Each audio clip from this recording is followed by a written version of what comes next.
to erase every trace of betrayal. But can deception really be erased? Or is this just the start of an even darker game? Hey there! How have you been? It feels like it's been a while, right? Well, it's been 19 months, 2 weeks, and 4 days since the event.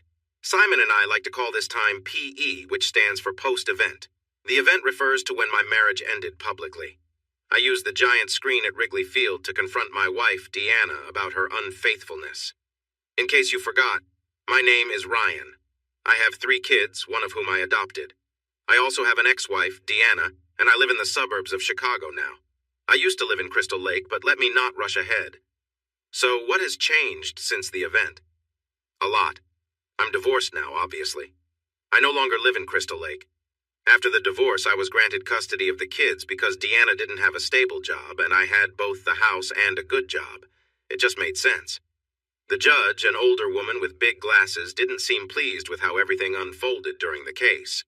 When it came out that I was involved with the Jumbotron, she gave me a furious look, even though my hacker friend Solomon made sure there was no evidence tying me to it. She usually favored the mother getting everything, but in this case the facts were clear. In the end, I got custody, which meant Deanna had to pay me child support. I had to pay her alimony, but it all balanced out, so we both moved on with our lives.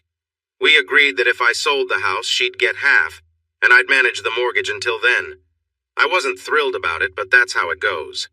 Overall, I think things turned out as well as they could have under the circumstances.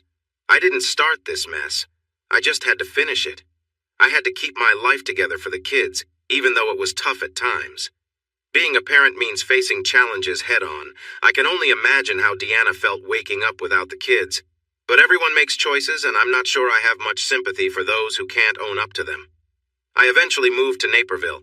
It was mostly to avoid being stuck with the mortgage payments that Deanna would benefit from if I sold the house. Even though she wasn't helping with the payments, I would be responsible for them alone if I sold.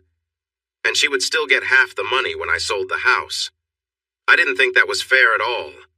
I could put another $100,000 into the house, and she would get 50 of it when it sold, even though she didn't help at all. The memories in that place were hard to deal with. Some mornings I would wake up expecting to see Deanna making coffee, but then I would remember that wasn't going to happen, and the day would start poorly. It was strange to feel both relieved and sad about her absence at the same time. It was like feeling hot and cold all at once. One feeling would always lead to the other. It's hard to explain unless you've experienced it. When it came to Deanna, I tried to stay away from her, especially when she came to pick up the kids. We had to communicate. You can't co-parent without talking. Most of it was through text or short emails. We did have to meet up a few times for the kids' sake. Paula went through a phase where she took things that weren't hers, and we had to figure out how to handle it together. It was awkward. We slipped back into being partners when it came to the kids, but the tension of being exes was definitely there, especially for me. We didn't talk about what happened between us, but at least she stopped trying to say sorry. Oddly, she never asked for forgiveness. I think it's because she just assumes I would give it. But I'm not interested in discussing it. If she wants to, that's up to her. I just want to move forward. After I asked her to leave, she sent me a video of her in therapy, trying to understand her actions. At the end, she said she was coming for me and that it wasn't over, that she wanted me back. I even sent her a text one night when I had too much to drink asking, "What would you do to make it up to me?" I was really curious about her response, but all I got was the word anything. Then nothing more. That was over a year ago, and it's never been mentioned again. I don't plan on bringing it up either. She's the one who said she was coming for me. Let her take action. I'm just trying to get on with my life. I gave her pretty much unrestricted access to the kids because it seemed fair. She hadn't done anything wrong to them, just to me, and she was a great mom. I had already changed their lives enough when I asked her to leave, so it didn't make sense to complicate things more. She had one or more of the kids almost every weekend, and sometimes Paula during the week too. We managed to make it work as best as we could, staying focused on the kids. Then we moved to Naperville. When I sold the house, I was shocked to find that its value had nearly doubled, even in these times. Deanna and I each made $85,000 from the deal, so when we moved, I rented a house, paid for 2 years in advance, and then thought about what to do next. Oh, right, the job. Sorry, I got sidetracked. As you know, I was a vice president at Dresden, a company that makes high-quality custom furniture. Paul had been promoted, and the board hired a new guy, Mark Higley. He seemed friendly enough, with nice hair, but he didn't really know what he was doing. He believed he was the right choice for the job, even though he had no experience in the business and didn't know the people who worked for him. My official role was to lead the sales team, but I ended up managing the company while the new boss sat in his office, lost in his own thoughts. He would give me big orders. I would say, sure, and then carry on with my own work, just like I had done with Paul. 6 months into this, Higley called me to his office and said, "I've noticed you're involved in areas outside of sales. The other department leaders aren't doing their jobs well, so I've sent a memo asking them to step up. You won't have to deal with them anymore, which should give you more time." I'm not naive. My wife had been unfaithful for weeks without me knowing, so I wasn't always the quickest thinker. But I understood this for what it was, a power play. I knew if I went to the board, they would side with him since they had hired him. The nice increase in my salary, which had been done to make it higher than his, wasn't going to lead to more responsibility. It was just the board's way of making sure someone was in charge. Now that person was going to be Mark Higley, not me. He had spent 6 months watching me, and now he was trying to push me out. I just sat there, nodded, didn't say much, and by lunchtime, I had my resignation letter ready. I returned to his office, gave it to his secretary, who understood perfectly what it was, and then I went back to my office to start clearing out my things. I was gone by 1:30. By 2 o'clock, I had 2 calls from board members wanting to keep me on calls I politely declined. By 3:30, I was at a local bar called The Cottage, just off the main street of Crystal Lake. By 4 o'clock, most of the Dresden team was there, having drinks, trying to convince me to stay, and enjoying a break from work. I learned later from Paul that the board had a meeting that night to decide what to do about the situation. They voted 4-6 to let Mark Higley go and to choose me, but he had enough supporters on the board, or maybe they just didn't like the way I looked, and nothing changed. To be honest, even though I had put my all into that company, I wasn't too upset leaving. When they chose someone else to be CEO, my loyalty was pretty much gone, and I had already been thinking about my next steps. After the conflict with Deanna, my focus was on the kids. I had put a lot of effort into my job, but the enjoyment was no longer there. I wanted to try something new, I just didn't know what it would be. Now I had no choice. So off to Naperville we went for a fresh start, as Solomon would say, and that is where we live now. Solomon visited a couple of times and spent time with Simon and me. He seemed the same, still awkward in social situations, but really smart. He moved on from drinking for fun to exploring relationships. I have no idea how he meets women since he usually annoys people quickly. I even wondered if he was somehow cloning them, which felt like something he would do, but he seemed happy. Oh, there was one more thing that happened. Once my story was out, some people from Hollywood reached out to me, wanting to buy it for a movie. I traveled to Hollywood and spent a week with a married couple of producers who were really nice, but it was hard not to feel a bit jealous. The husband was the ideal man, and his wife looked like someone from an old movie, like one with Ingrid Bergman. It was hard to watch how into each other they were, always holding hands and exchanging glances. At dinner, they even fed each other and completely forgot I was there. It felt quite awkward.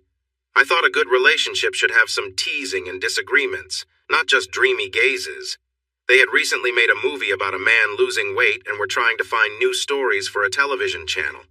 Honestly, I wasn't paying much attention since I was busy looking for familiar faces without being too obvious. Paula was thrilled when she found out I was going to Hollywood and insisted on coming with me. When I dropped her off with Deanna, she was not pleased at all. I brought her back some nice things and promised I would take her with me next time. They invited me to a party in the Hollywood Hills, where I had a chance to really see what Hollywood was like. I stood on the balcony, taking in the amazing view of Los Angeles that was hard to stop looking at. A young woman came up to me and made small talk, then bluntly asked if I was a producer, since she saw me talking to the couple who brought me. I told her I wasn't important, and she smiled, saying she needed to see who else was there. That was the end of our conversation. Since I wasn't someone special, I didn't matter much to her. The next day, I signed a contract, let them take my story, and received a check for just under $150,000. I smiled a lot and then left. Nothing happened with the story afterwards. Later I learned it was in turnaround. This means it was bought, but no one wanted to make it into a show. It's apparently quite common, and I was okay with that. I didn't want to embarrass Deanna any more than I already had, so I was fine with it never being made. I still got paid. However, I found it funny that the name of the production company on the check was Heinz the Cat Productions, only in Hollywood. Besides that, the only other notable thing was my new job. I kind of stumbled into it. I had thought about wanting to do something in the mobile or web field. Watching Paula with her phone and iPad, I noticed how much time she spent using them, so I figured I would try to create an app or something similar instead of working for someone else. I bought a laptop and joined a local shared workspace where I could come in each day, sit down, and work. They had meeting rooms and many resources, but the best part was being around all the talented people who worked there. I just sat with my laptop, learning from them and wondering if there was an opportunity for me. Eventually, I met two guys who were older than most there, but very smart. Their names were Deke Simpson and Kevin Bile. Deke was the programmer, and Kevin worked as both a coder and a designer.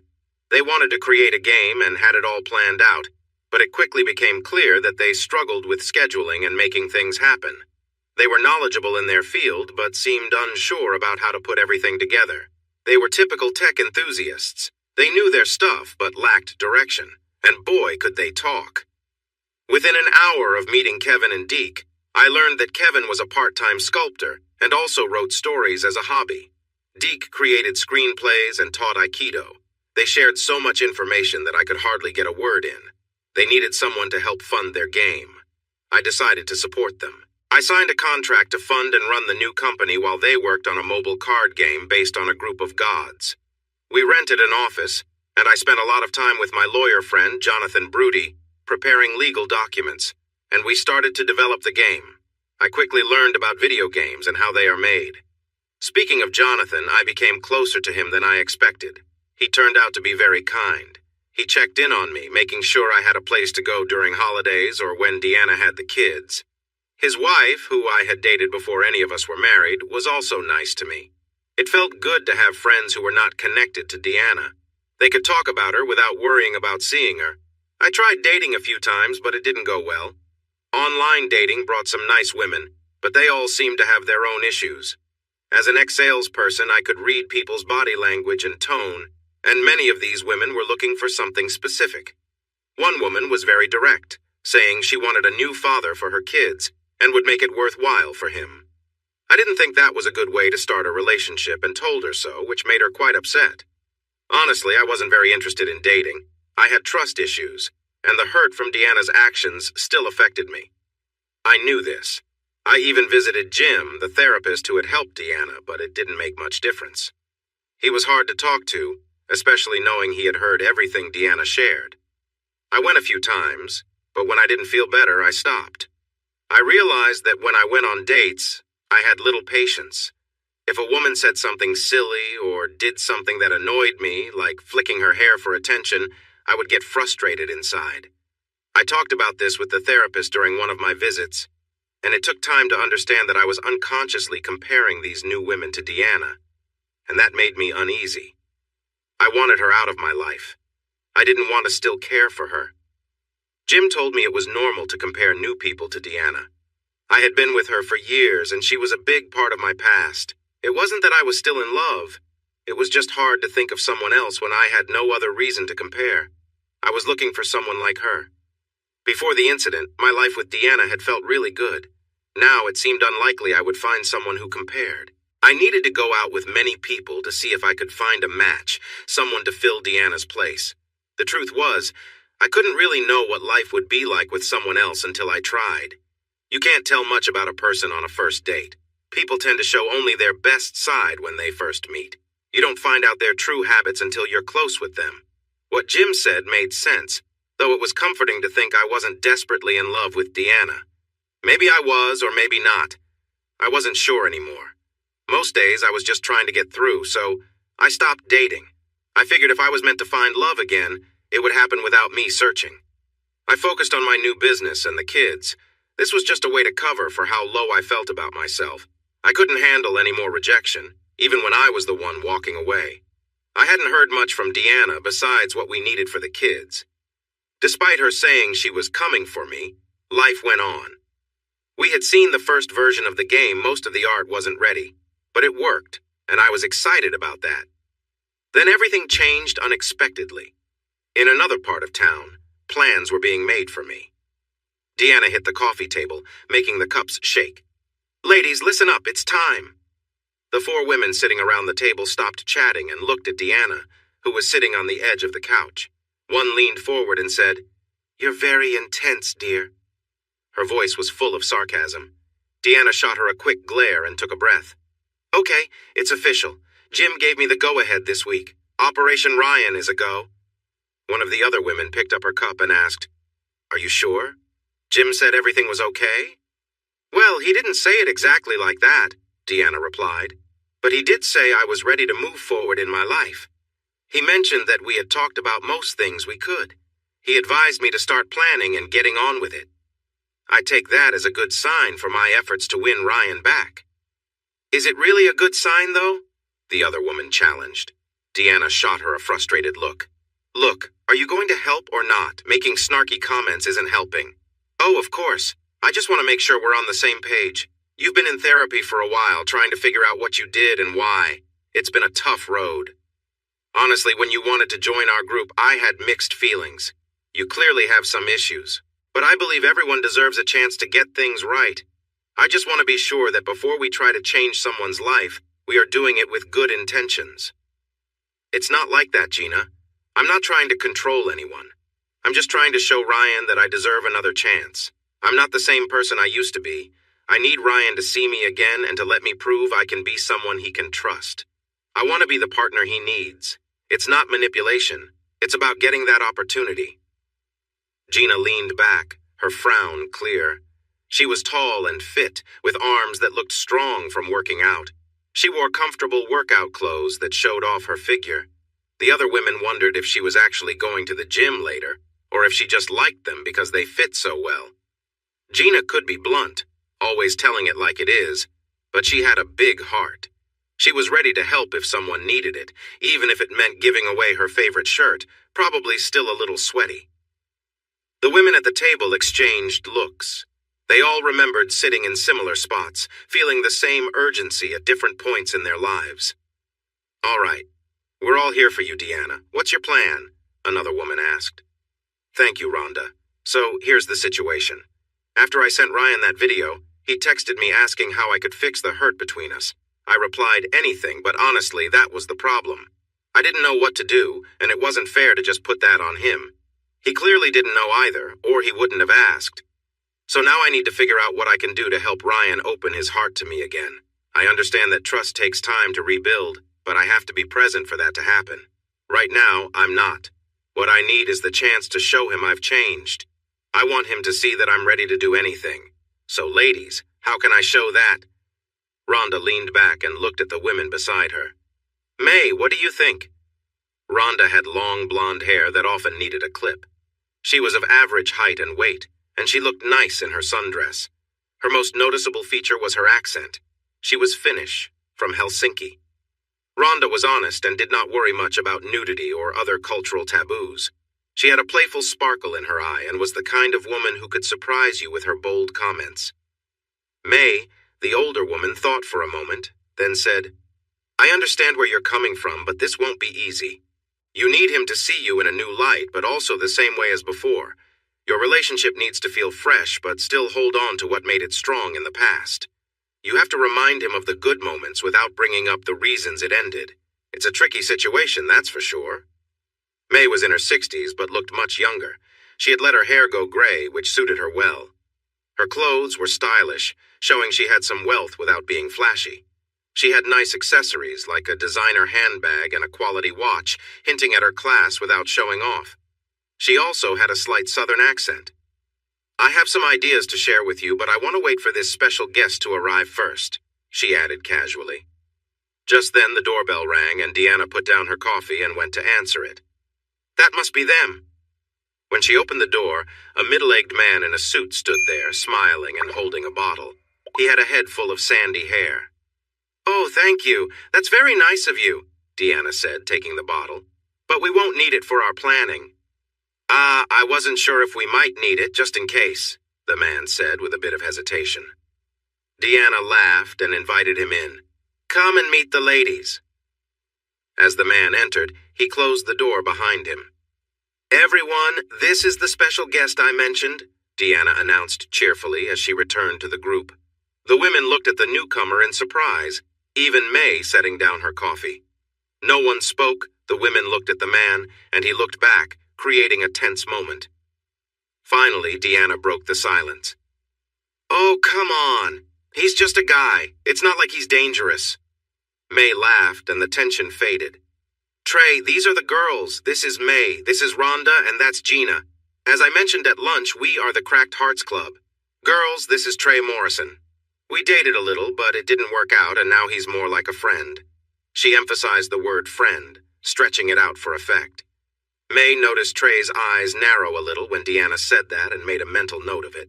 Trey tilted his head and said, "Hello, everyone."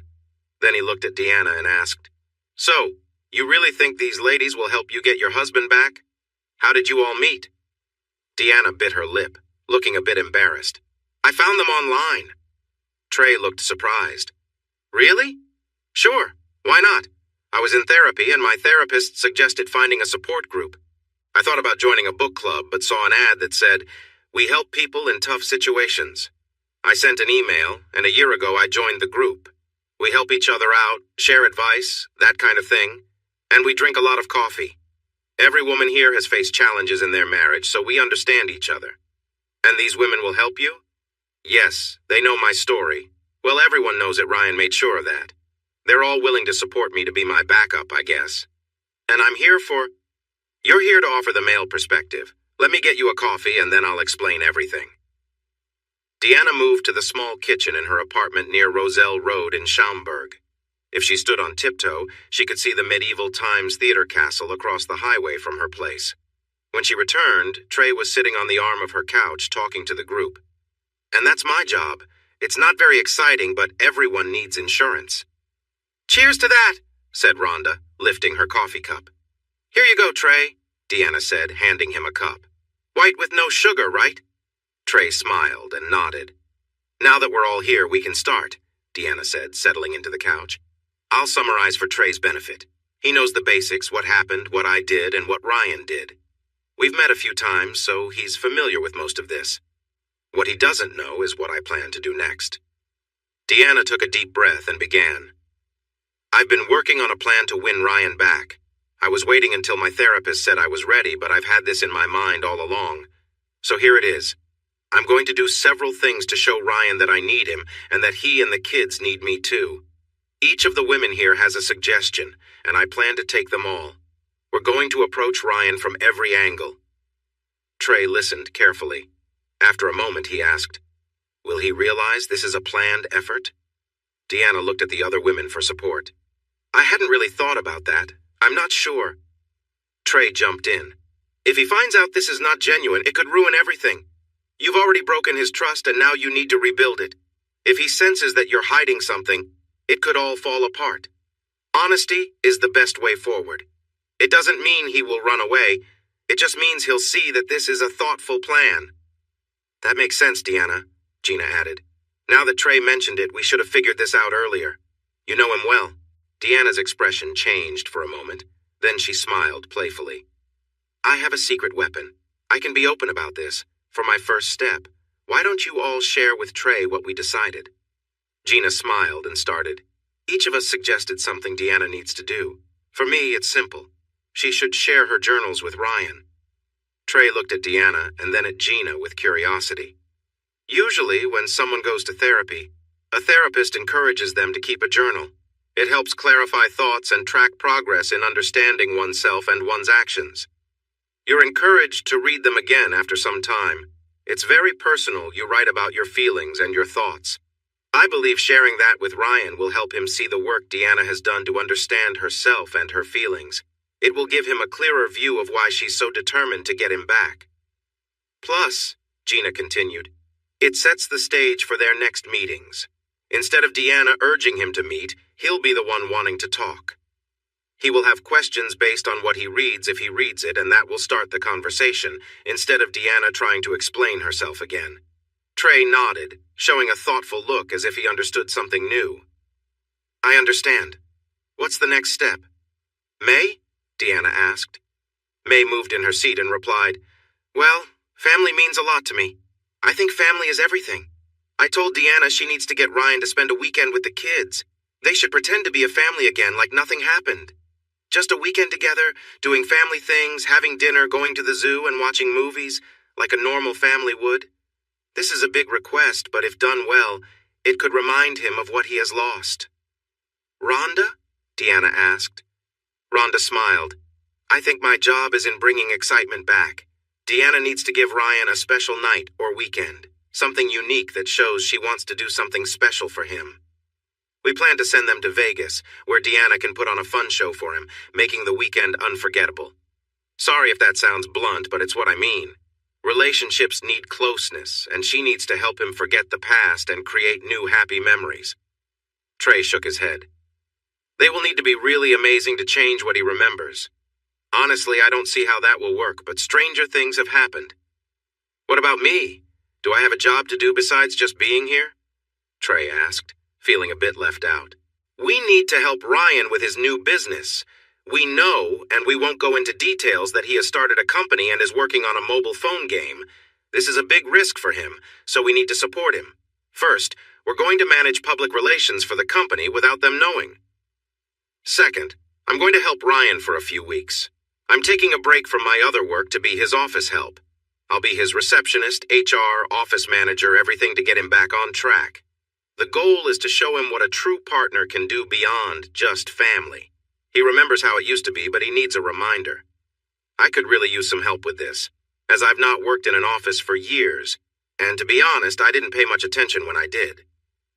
Do you think you could help us with this? Everyone fell silent and looked at Trey with hope. Well, this all sounds interesting, Trey said, still processing the information. I can probably help. Is that everything?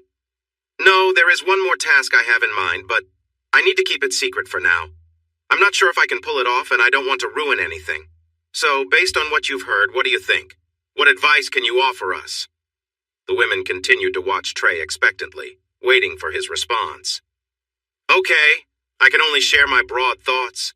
I don't know him or his backstory, so I'm speaking as a guy in general. That said, a few things come to mind. Starting with the journals. That's a good idea, but be sure to prepare him for what he might read about you. It could be really tough for him to spend time reading, only to find out that you really disliked something about him. If there are things that might upset him, he should be aware of that beforehand. The women nodded in agreement. Good point, Gina added. By the way, how do you know he's not out there meeting new people? That could complicate your plans. Nope, he's single and not dating. My sources are trustworthy on that, Deanna quickly responded. Trey raised an eyebrow at her. We share kids, and my daughter notices everything.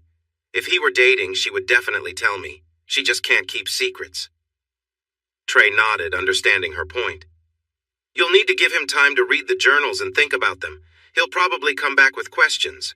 It might take him a while to sit down and go through them. I know I would need to be in the right mindset. The group nodded again, agreeing with him. See, girls? I told you he was our secret weapon, Deanna exclaimed with excitement. Trey took a sip of the coffee, trying not to show his reaction. Rhonda noticed and struggled to hold back a smile. She exchanged glances with Gina, who understood. Deanna's coffee was notoriously bad. They had suggested getting someone to bring better coffee, but Deanna insisted on being the perfect host. Now Trey had joined the unfortunate group that endured her uniquely terrible coffee. He gently put the cup down, pondering how to avoid more of it. As for the family aspect, I think it could work, but it might be a bit difficult. It's just not going to be the same. I understand your point, but I think it would take all weekend just to get him relaxed enough to actually enjoy the time, if he gets there at all. Given the plan you have, I'm not sure how to improve on what you've already suggested. Maybe make it a 3-day weekend? That could give you more time. Oh wait, maybe what you need is a special event, something that only a family can do together. How about Thanksgiving? Focus on the family part. The intimate part, well, like I said, good idea, but hard to make work. You need to make sure he's feeling confident because if he struggles, which is quite likely, then the whole plan could fail. If he can't get past the things on his mind, he won't succeed, and if he doesn't, everything is off. You simply cannot let him fail. Thinking about it more, are you really aware of the impact Deanna had? I mean, I'm sure you've sought help, and the therapist has guided you, but all of you were part of it. And you aren't male. You don't really understand how he feels and what he's trying to get through. He'll be feeling vulnerable, frustrated, and angry with you at odd moments. He's trying to recover from a hit to his pride that you might not fully get. If you mentioned something hurtful about him compared to others, there's nothing he can do about it, and you can't ignore it or pretend it isn't affecting him. What you need to do in that area is show him that he truly matters to you, and it has to be genuine.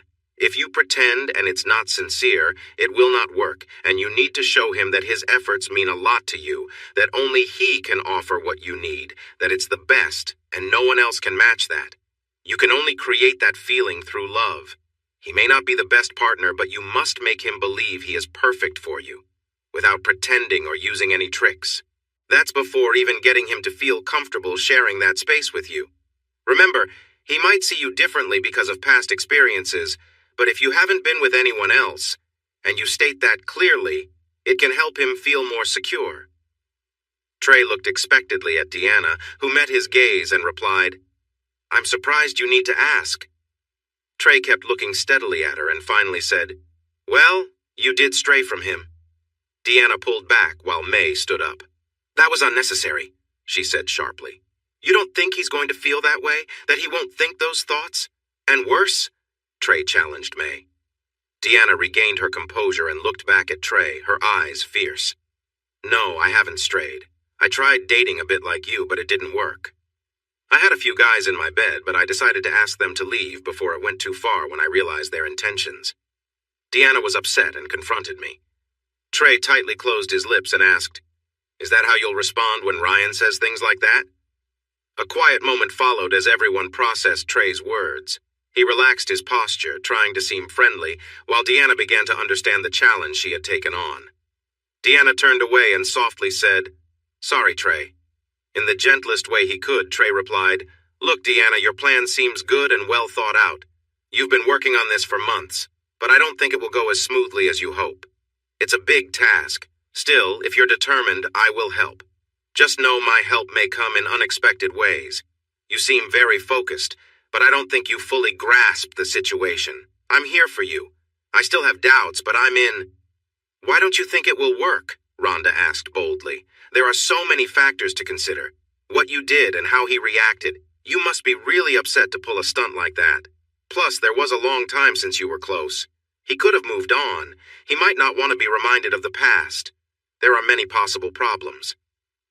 Trey thought for a moment, and then absent-mindedly took a sip of coffee, immediately wishing he hadn't. Still, his strong reaction to your actions suggests there are strong feelings involved. He must have loved you to respond that way, he added, considering. The room was quiet for a bit. Then Rhonda laughed and said, "Where were you when I needed advice?" Everyone smiled. Deanna got up, walked over to Trey, and hugged him. With tears in her eyes, she said, "Just from what I've heard from you in the last few minutes, I believe we can't do this without your help. You might be the key to making this work. Thank you, Trey. You're a good person." Trey looked a bit awkward and smiled back at her. Deanna stood up. "All right, ladies, let's get to work. We have plans to make. Who wants more coffee?" A week later, I received a text from Deanna saying, "Can we meet for dinner? I need to talk to you." I stared at the message for nearly an hour while out with Simon, who was busy trying out new recipes. Somehow he convinced the bar we were in, with its walls full of TVs, to switch over to Top Chef. I felt embarrassed because he was enjoying it, completely unaware of the sports fans staring at us. I, on the other hand, noticed their looks. I gave a small shrug or glanced away. I kept going back to the message. What did it mean? What was she trying to say that we hadn't already discussed? Was something wrong with the kids? Maybe she met someone new or was moving away. Perhaps she got some bad news, or even good news like winning the lottery. I wondered if she'd share any of the money if she did. There I went again, letting my imagination take over. Maybe I should do something about that one day. I pictured myself in a nice car, like a Jaguar. I wondered what those really cost. I was off in my thoughts again. Have I mentioned I do that often? Eventually, I realized I could simply ask her what she meant. So, I replied, "Okay, concerning?" She texted back, "Us," which relieved me of worries about the kids, health issues, or money, but brought up other concerns instead. I had a feeling this would be interesting, at least, if I could stay calm. I showed Simon and asked, "What do you think?" He read the messages, glanced at me, and took a big sip of his beer. That made me curious. What is a quaff, anyway? Is it different from just gulping it down? Can you quaff other drinks? I wondered how much of a drink counted as a quaff. There I was, distracting myself again. I really should work on that. Simon set his beer down and asked, "What are you going to do?" I looked at him. "I was hoping you would tell me." "Well," he said, "Polly thinks you should stay away from her. Don't let that troublemaker get back into your life," were her words, I believe. Polly was Simon's wonderful wife. She was small but full of energy, and she had accepted living with a man who sometimes acted like a child. Still, she loved him, which he was lucky to have. She cared deeply for him, and it showed. Our friendship was solid. I joked with her, and she teased me back, and everything flowed well. She never hesitated to say what she thought. She gave her opinions freely. You either accepted what she said or you didn't. I always did, which made things easier. I left their place in one piece, and that was always good. "Yeah," I said, thinking it over. "The problem is, she is the mother of my kids. It's easy to say to stay away, but it's harder to actually do. Still, I believe I can manage this. It's been almost 2 years now." Simon nodded, looking thoughtful for a moment. I could see he wanted to say more, but chose not to. Instead, he just said, "Yeah, you need to go." Then someone did something interesting with a snack, and he went back to watching the cooking show. Instead of texting, I decided to take a chance. I stood up and stepped outside the bar. Thankfully, it wasn't raining. This is Chicago, after all. I called her. "Hello, Ryan," she said. "I didn't expect your call." I could hear a TV in the background. It sounded like an episode of The Big Bang Theory. Sheldon was explaining the rules to Rock, Paper, Scissors, Lizard, Spock. "I might as well call. It takes too long to text back and forth. What do you need, Deanna?" "I want to have dinner with you," she said plainly. I should have understood what she meant from that alone. "Is something happening? Do we need to talk?" I asked, curious. "Sort of. It's easier to talk face-to-face. The phone feels too distant. Can we meet?" "Sure. How about Thursday? Paula can watch the kids that night. Out back in Schaumburg? I can come to you." "That sounds good. How about 7? "Yeah, that works." There was a quiet moment. We both seemed to run out of things to say. Finally, I spoke up. "Okay, I'll see you then," I said before hanging up. I put my phone away. I had learned my lesson about leaving it out. Just recently, I had left my phone unlocked, and while I was in the bathroom, someone posted my number online with an invitation to text me any funny sentence they could think of. When those messages popped up in a meeting, it was really embarrassing. Simon always asked, with a straight face, if I'd received any new funny messages. I would have to get him back someday. I walked inside, wondering what was so important. She was probably going to talk about getting married or something similar. I was mistaken, though. Well, not about her wanting to get married, just about who it was with. Thursday came, as it always does. I had a meeting that day in Des Plaines with an artist we were considering.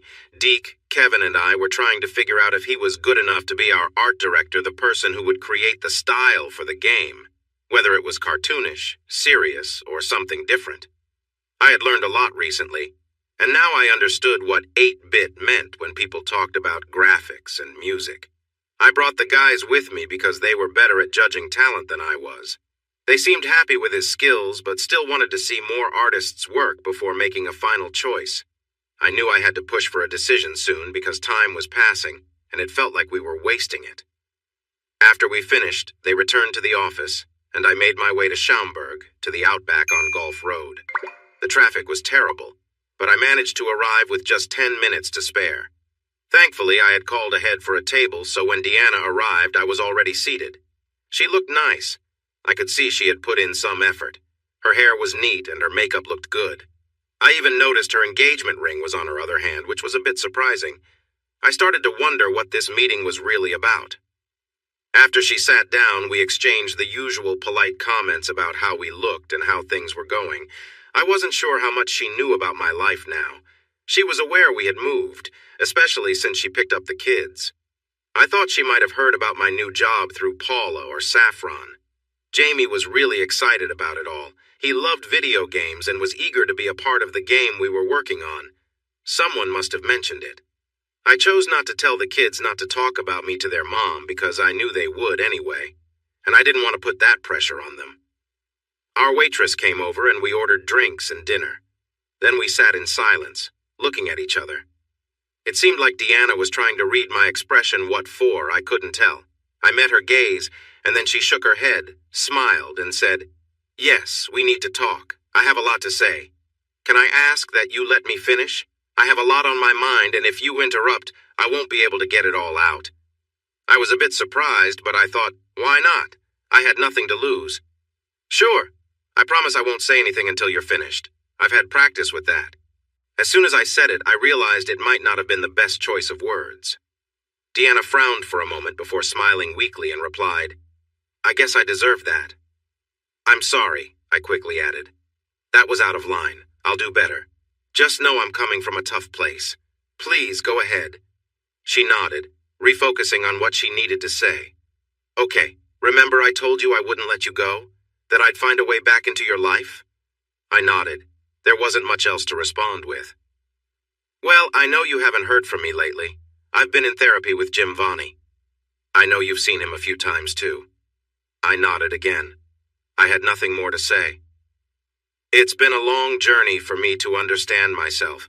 I don't think I fully understand everything yet, but I've made some progress. I think I know what happened now.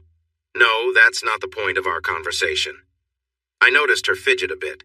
I honestly didn't want to talk about things like that right now. It caught me off guard. "That's for another time. Today, I want to let you know that I'm ready. I'm finally in a place to try to reconnect with you."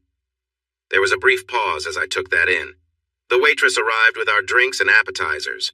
We started eating and I noticed how nervous Deanna seemed. She hid it well, but after living together for 15 years I could tell. She took small bites but chewed quickly, as if she wanted to finish fast. "What, Ma?" I started to say, but Deanna quickly raised her hand and said, "Nope." I gave a small smile. She used to do that when we were married. If I tried to speak, she would interrupt with a firm no. For the first time in months, I felt a mix of nostalgia and longing for the past. That was new. She pushed away her shrimp and smiled at me. "Where were we? Oh, right. You and me again. I told you I would come back, and I am. I want you to know that. There are other things I need to say. I don't know if I've apologized to you properly. From the bottom of my heart, I'm truly sorry for how I treated you. You didn't deserve it at all. I regret causing you pain and the untrue thoughts you must have had about yourself because of me. She paused to take a drink, finishing her beer while avoiding my gaze. Once she seemed steadier, she said, "I haven't asked you for forgiveness. You might have noticed that. It's not that I don't want it or feel I need it. It's because I don't believe I deserve it. What I did was wrong, and you shouldn't forgive me easily. I need to make up for it in more ways than just saying sorry. But what I do need is a chance." I blinked at that, ready to respond when her hand went up again. I looked at it and chose to stay silent. "Look, I know I ruined any trust you had in me. I understand that trust is hard to build and easy to break. Without a chance to rebuild, I feel lost. I need the chance to show you that I'm worth the risk of restoring our trust. I know you don't have to give it to me, but I have to ask." "Wait," she said as I took a breath. I really needed to keep my promise. "I've been thinking a lot about this, and I want to address your point about how I can make things right. My first thought is to just ask you what you want me to do. But that wouldn't be fair. It wouldn't be right to put all the responsibility on you. Your question is what got me thinking. I need to come up with ways to show you that I deserve another chance. This is on me. I made this happen, and I understand that." She paused for a breath and looked at me closely to see my reaction. Whatever she saw must have pushed her to continue. "Now, there's more. I've been meeting with some friends who have gone through similar situations. We've been helping each other and sharing ideas. I have a plan. I want to do something, and I need your permission and your help whether you are ready for this or not to show you that I deserve another chance. I'm not asking you to just agree without thinking. I want to do things that will show you why we should build our lives back together. It will only take a few weekends, and I promise you won't regret it." She rushed through her last words and then sat there, still, looking at me with a strong hope, searching my face for my thoughts. I sat there, surprised. Then our meals arrived. I ate mine without really tasting it. I'm sure it was good, but I can't remember it. Among all she could have said, I didn't expect this. I felt unsure how to respond. I didn't have strong feelings at that moment. Confused, I put my fork down and said, "Let me restate what you said so I can be sure I got it right." It's a common way to confirm understanding. She nodded while chewing her food. "You want me to put aside my feelings about what happened and give you several weekends to, make up for it? Show me how much you care? Try to bring back what we had?" "No, that's not quite it. It would be nice if that happened, but I think we know it's not that simple. What I want is to convince you that I'm worth the risk. Do you remember how it was when we first started dating?" she said, suddenly changing the topic. I nodded, trying to keep up. "You remember how hard you worked to get me to go out with you? After that crazy night at the Crow Bar when we met? I made it clear that dating wouldn't happen. Well, you were with that difficult bartender at the time. The person you were answering calls for was talking to women at the bar. I really don't understand why you stayed," I said. "I never got that, but it is what it is." "It doesn't matter why I was there, Ryan. What matters is that you were persistent. You kept asking me out, sending me flowers, and didn't give up until I agreed. You made sure I saw you were worth it. That's what I'm trying to do now. Imagine we don't know each other. Imagine I'm interested in you and want to show you why we could be good together." "That sounds easy to say, but it's been 15 years, Deanna. What happened? I just don't get it." She sighed and replied, "Ryan, I'm doing my best. I'm reaching for anything here. Work with me." I took another bite of my steak, deep in thought. Did I really want to do this? What did I feel for Deanna now? I thought I knew, but this evening was confusing. I tried to think clearly, but food distracted me. So, as usual, I hesitated. I finished my meal and looked at Deanna. She hadn't touched her food and was staring at me, waiting. "Come on, Ryan. Help me out here. Be a little easy on me," she said.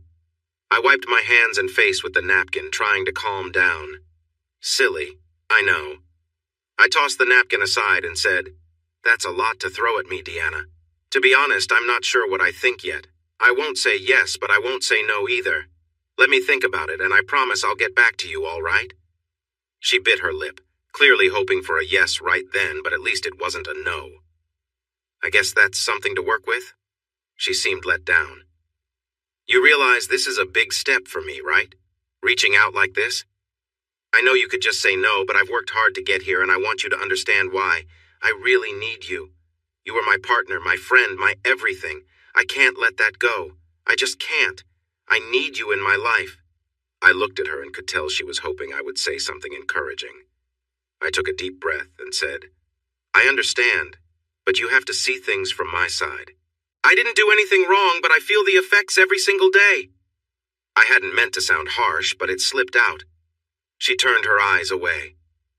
"Deanna, I honestly don't know what I feel right now. I came, I listened, but please don't push me. I need time to think." For some reason, I reached out and took her hand gently. "I know this must be hard for you. I've been in a very lonely place, and I'm just starting to deal with it. The kids are great, but you know how hard it is when holidays come around. We aren't a complete family, and I know it's tough for you too, so I'm sure you understand what I mean. I need to think about how things would be if I agreed. And let's hope it goes well. It's a big decision, and you know that. But I'm not ignoring it completely, okay? Just take that for now." Deanna looked back at me and held my hand. I noticed a tear in her eye. In that moment, I realized that apart from the kids, this was the first time a woman had held my hand in over 3 months. It felt nice. Wow. So with all that in my mind, the next 2 days were hard for me to focus. I talked to people, even Paula. She was in the know and had figured everything out. The news about her mother was everywhere online. Saffron and Jamie didn't know as much, but it was nice to chat with Paula. I shared the text from Deanna and told her about our meeting. So what do you think, wise 15-year-old? Paula jumped in and said, You have to give her a chance. Let's be honest, Dad, you won't find anyone better and you're not getting any younger. Plus, I definitely want my parents back, mainly so I won't have to share the bed with Mom when we stay at the apartment. Remember the last time? I had to sleep on the couch just to escape her snoring. I laughed. I had put up with that for years. Hearing Paula talk about it made me chuckle. You're right about all that. So if I decided to pursue this, not saying I will, but if I did, you'd be okay with it? You might have to watch the kids sometimes. She rolled her eyes like teenagers do. Sure, Dad. Not like I don't already. But we need to discuss my payment. My friends get $5 an hour for babysitting. How about this, Paula? You don't charge me, and I won't make you stay at your mom's. Sound fair? She laughed, getting up from the couch and grabbing the kid's iPad. One day I won't be around, Dad. You need to make the most of my time here while you still can. Cheeky girl. I really loved her. 2 days later, I had a meeting at the bar. I'd done that many times in the past couple of years. We had our favorite booth where no one could overhear us. There was me, Simon, Jonathan Broody, and surprisingly, Solomon, who happened to be in town. I didn't know he was back until he called me. He arrived late, accompanied by a young girl in school uniform, who couldn't have been more than 16, although he assured us she was. Her hair had red streaks and was styled in tight curls. She had at least 3 piercings I could see, and her short skirt caught attention. Solomon spotted us at the table and walked her over, greeted her, then playfully gave her a nudge. He said, Go enjoy the movie. I'll call you when it's time to come back. She smiled shyly and left the bar, knowing many eyes were on her. Solomon slid Simon down the booth and settled in.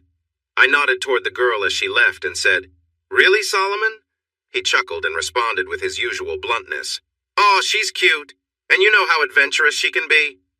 Simon turned away, rolling his eyes and muttering, Oh, man! Jonathan laughed. I forgot to warn him about Solomon's way of speaking. I sighed. Solomon, I said, too much information. Solomon looked back at me and said, Come on, old dude, you're just jealous. So what's going on? Do you have someone else for us to deal with? Solomon asked while checking the beer list.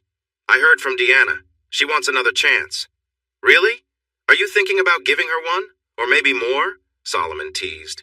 Simon turned to him, giving a soft warning. Dude, come on, you all need to lighten up, he replied. I wanted to shift the conversation back to what was important. Look, I want to hear what you think. Here's the situation. She knows trust takes time to rebuild and that she needs to earn my trust back. She's suggesting she'll do things for me to show she deserves another chance. What kind of things? Jonathan asked. I'm not sure. She didn't give me any details. Said Simon. I'm not sure this is a good idea, Ryan. I remember how upset you were after that situation. Why would you want to go through that again? You've moved forward. Don't go back to that place. I met his gaze. He had a point. Jonathan spoke next, in his usual straightforward manner. I don't know what to suggest, Ryan. On one hand, it seems risky to open yourself up to more hurt. But on the other hand, if she truly regrets her actions, showing kindness makes you stronger. Sometimes what you know is safer than the unknown. He shrugged and added, I see both sides, and I'm here for you, no matter what you decide. You're my friend. I nodded to show I appreciated his support. Solomon leaned back, taking a long sip of his beer. Dude, are you having any luck in your love life? He asked directly. I was surprised and frowned at him. What do you mean by that? Yeah, I figured as much, he cut in. Look, what do you have to lose? You don't need to get too serious, just go out and have some fun. If it works out, that's great. If not, you've at least enjoyed yourself. You've faced this before, so you have some practice. I say give it a try. Just wait to see where she wants to go with it. That was a different way to think about it. I didn't speak much for the rest of the night. I just drank more and more as the beers kept coming. The guys tried to keep the mood light and stayed off the topic of Deanna. Solomon kept us entertained with stories about his girlfriend, Tiffany, and we all felt a bit sorry for her and for him sharing those details.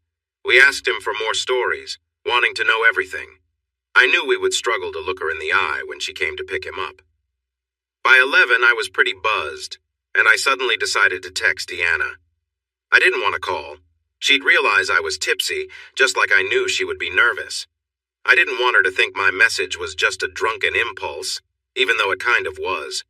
Reflecting on it, I realized I might have been leaning this way for a while. My text said, "Okay, I will do this. What happens next?"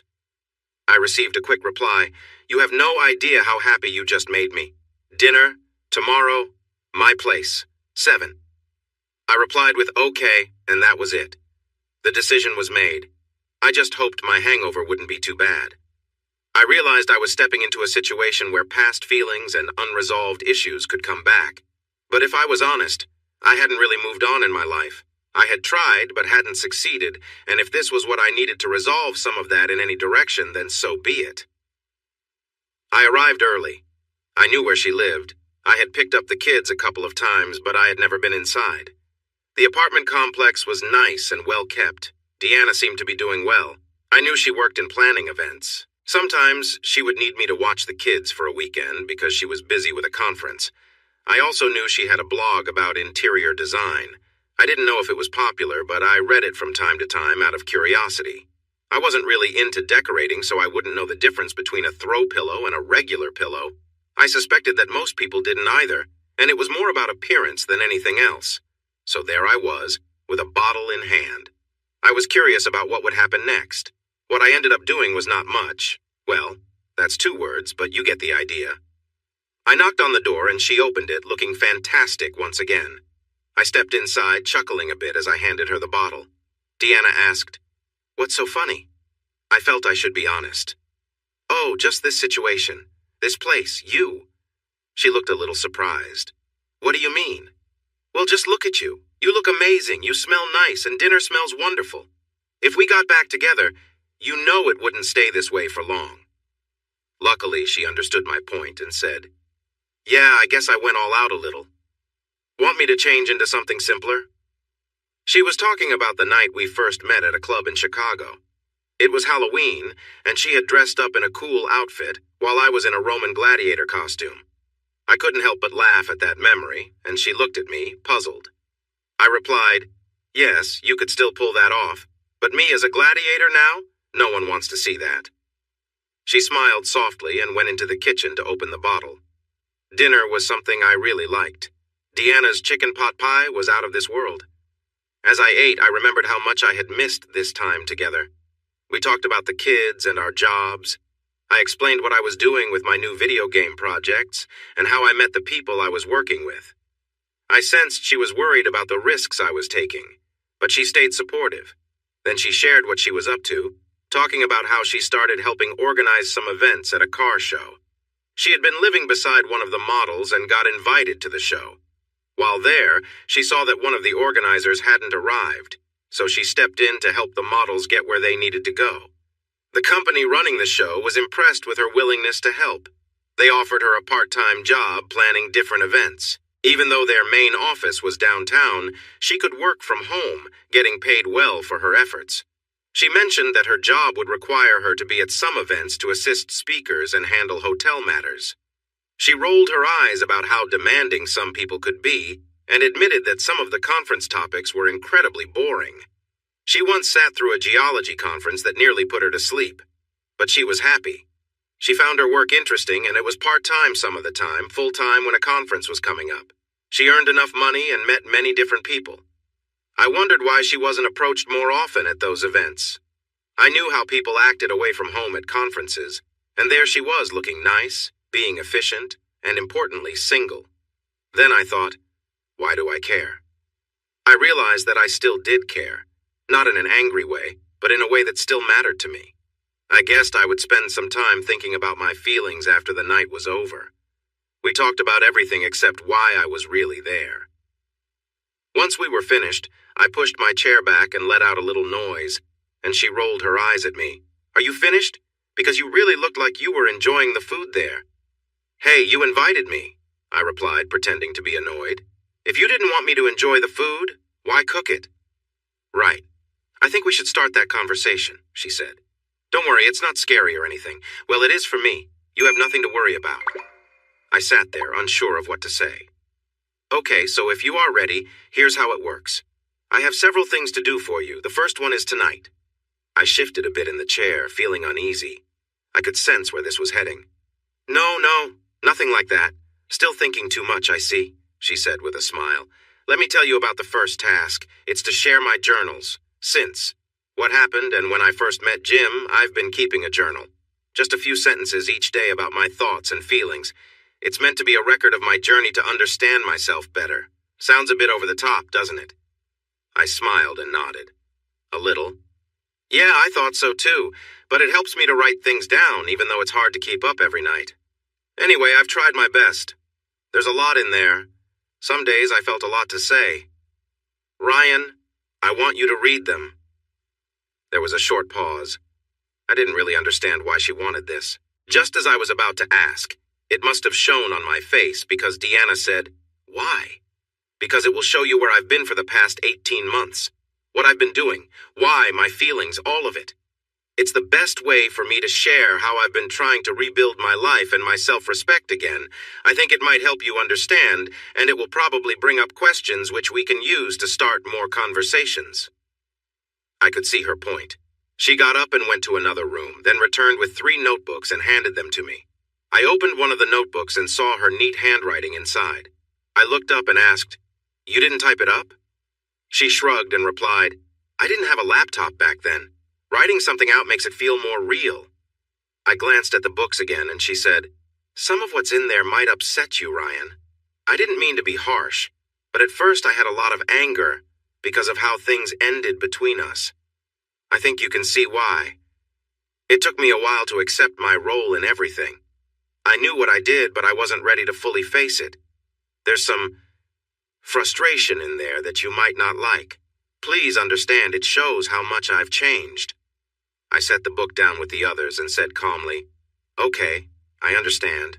I need to read this. And then? Well, you can expect to see a lot more of me.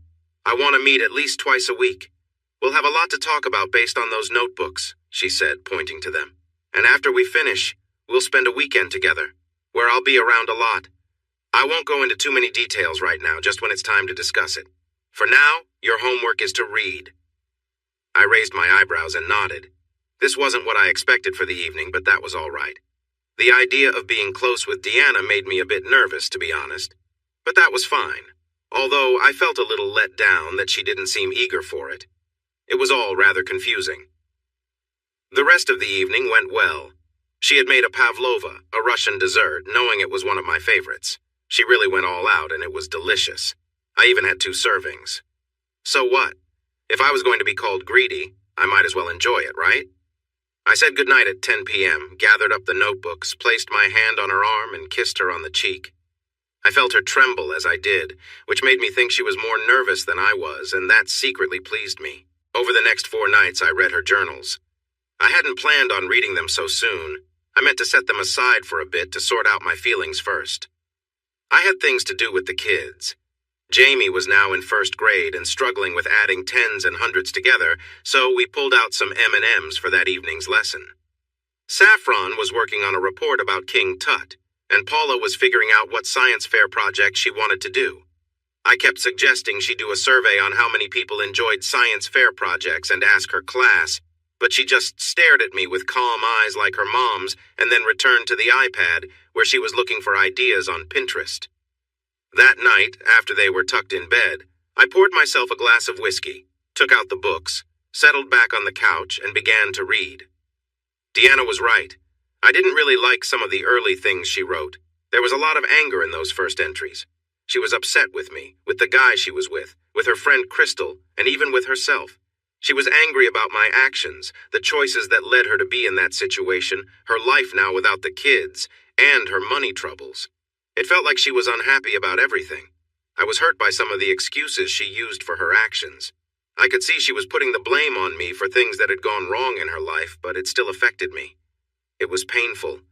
Melissa, her sister, was especially tough on her. Part of me was surprised since she was Deanna's sister, but part of me wasn't, because Melissa was tough on everyone. Learning that Melissa had been hurt in the past made me understand her attitude a bit more. Deanna's feelings weren't surprising, but they still stung to read. However, after a few entries, things started to calm down. The journals shared her life and emotions. Her life was tough. Living with her sister, losing her job, friends distancing themselves, not being able to see the kids, and struggling financially. Yes, it was difficult.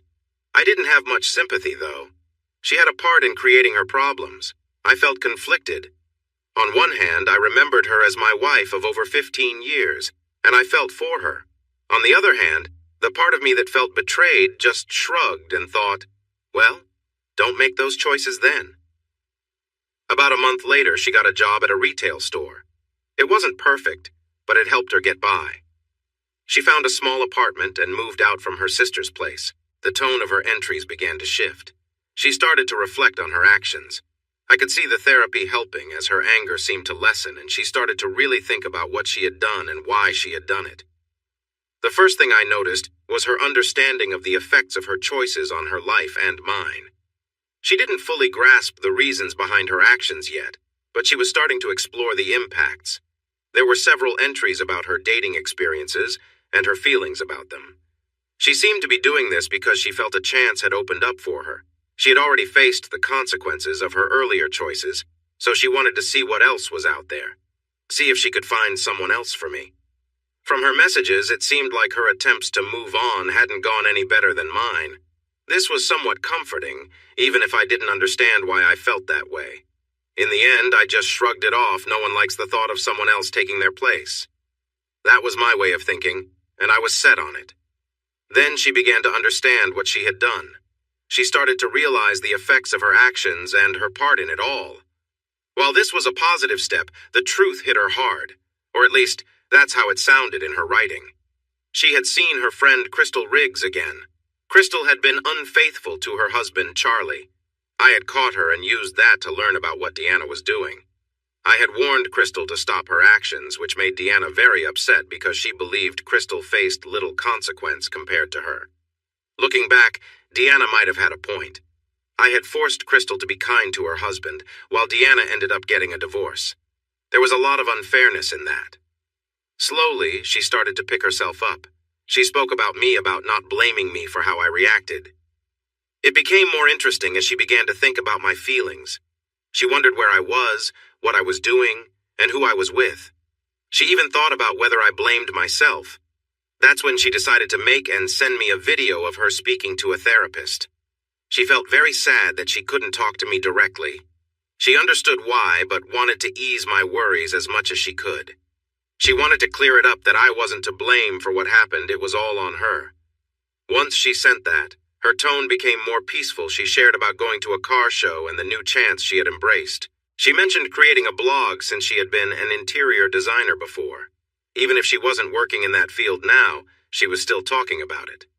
She shared details about her life and her wish to be back with me, along with thoughts on how to make that happen. Then came the divorce papers. That was a tough day for her, or perhaps a tough week. It had been hard for me too. I remember sitting at the bar with Simon, Polly, and Jonathan, just trying to forget everything. There are no comforting words for days like that. I don't even recall how I got home, but I certainly remembered the hangover. Deanna had spent that night watching a movie and had 2 bottles of wine for company. It hadn't been easy for her either. Over time, she started to refresh her spirit. The plans for us to reunite became her main focus. She met a group of women on Craigslist, all of whom had been in similar situations as Deanna, at least when it came to being unfaithful, and they were there to help her. I appreciated that at least. But then I stopped to think about it, and I didn't really want to dwell on those thoughts too much. When I finished reading the journals 4 days later, I felt confused. There was nothing shocking in Deanna's writings. It was what I expected if I had thought about her actions at all. I couldn't figure out my feelings after reading them. They showed that she was sincerely regretful and reflecting on what she had done. I had questions. You can't read something like that without having questions. However, there were no sudden realizations that changed how I saw what happened or how I felt about her. I began to wonder what she hoped I would feel after reading these. I wasn't ready to forgive or forget. I still remembered the painful moments I had experienced and the video that caused me so much grief. That pain hadn't gone away, and she probably understood that. So I was curious about what might happen after I read the journals that would make me think differently. One interesting part of all this was that there was no clear explanation for why she had initially taken the offer, why she had made that choice. It felt so unlike who I thought she was, and from her journal she seemed to feel the same way. From what I gathered, she went along with it because she could. It wasn't like she was unhappy with her life. She often mentioned how much she loved our life together, with the kids and everything. As far as she could tell, she saw it as a chance to become someone different, to have a new side to her. What she had wasn't lacking. This was just a way to add to who she was. She had also heard from Crystal about how exciting and fun it was to cheat, and how easy it seemed to hide. She never thought I would find out, but she believed that it would help her become a more complete person and give her some excitement. It was a quick decision, made without much thought. The chance was there, and she took it. It didn't reflect her normal life at all. It was just an opportunity for her to explore a different side of herself for a moment.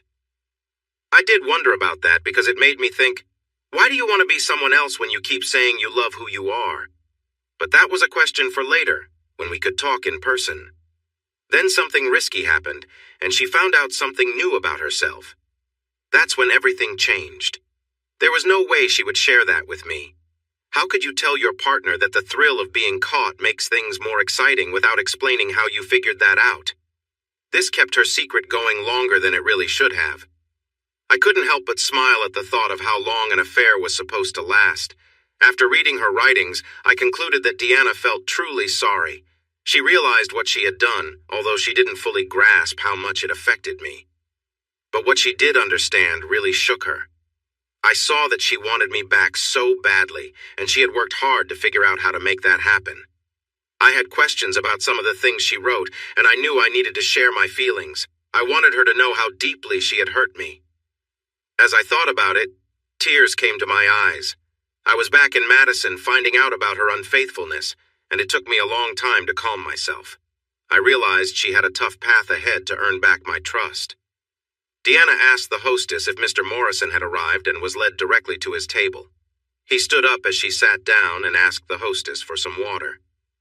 Trey returned to his seat and took a sip of his wine. "So, how did it go?" he asked, without wasting any time, as Deanna ordered a soda from the nearby waitress. Deanna smiled at him. "Well, he's on board as much as he can be. We had dinner, I explained my plans, I gave him the journals, he read them, and he texted me to say, okay. I think I might actually have a chance here." Trey forced a smile. "I'm happy for you.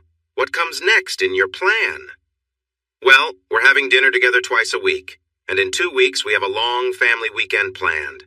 I arranged everything. We're going to Minneapolis for the weekend to visit the Mall of America. I'm renting a van and we're driving there together.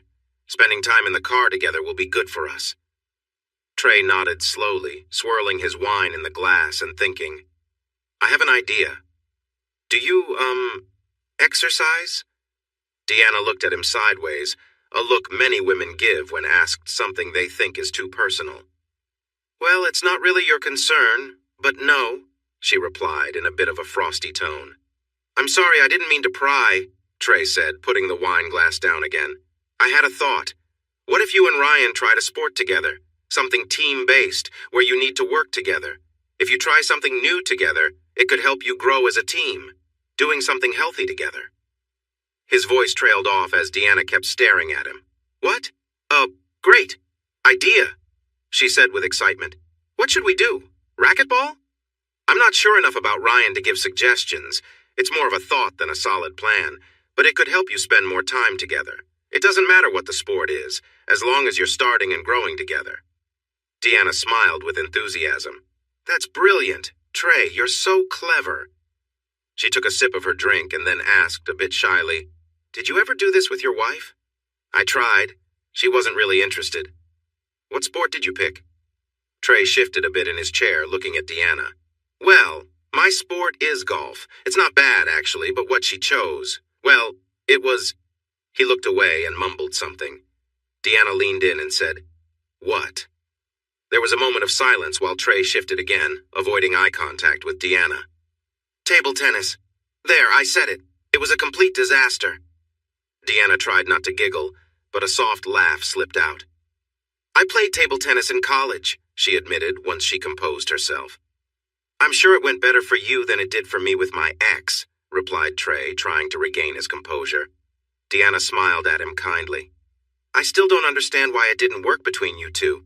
You seem like a great guy. Trey smiled softly and glanced away again. It just wasn't meant to be. What she wanted was different from what I wanted. Let's order lunch, he said, changing the topic and picking up his menu to signal a new direction in their conversation.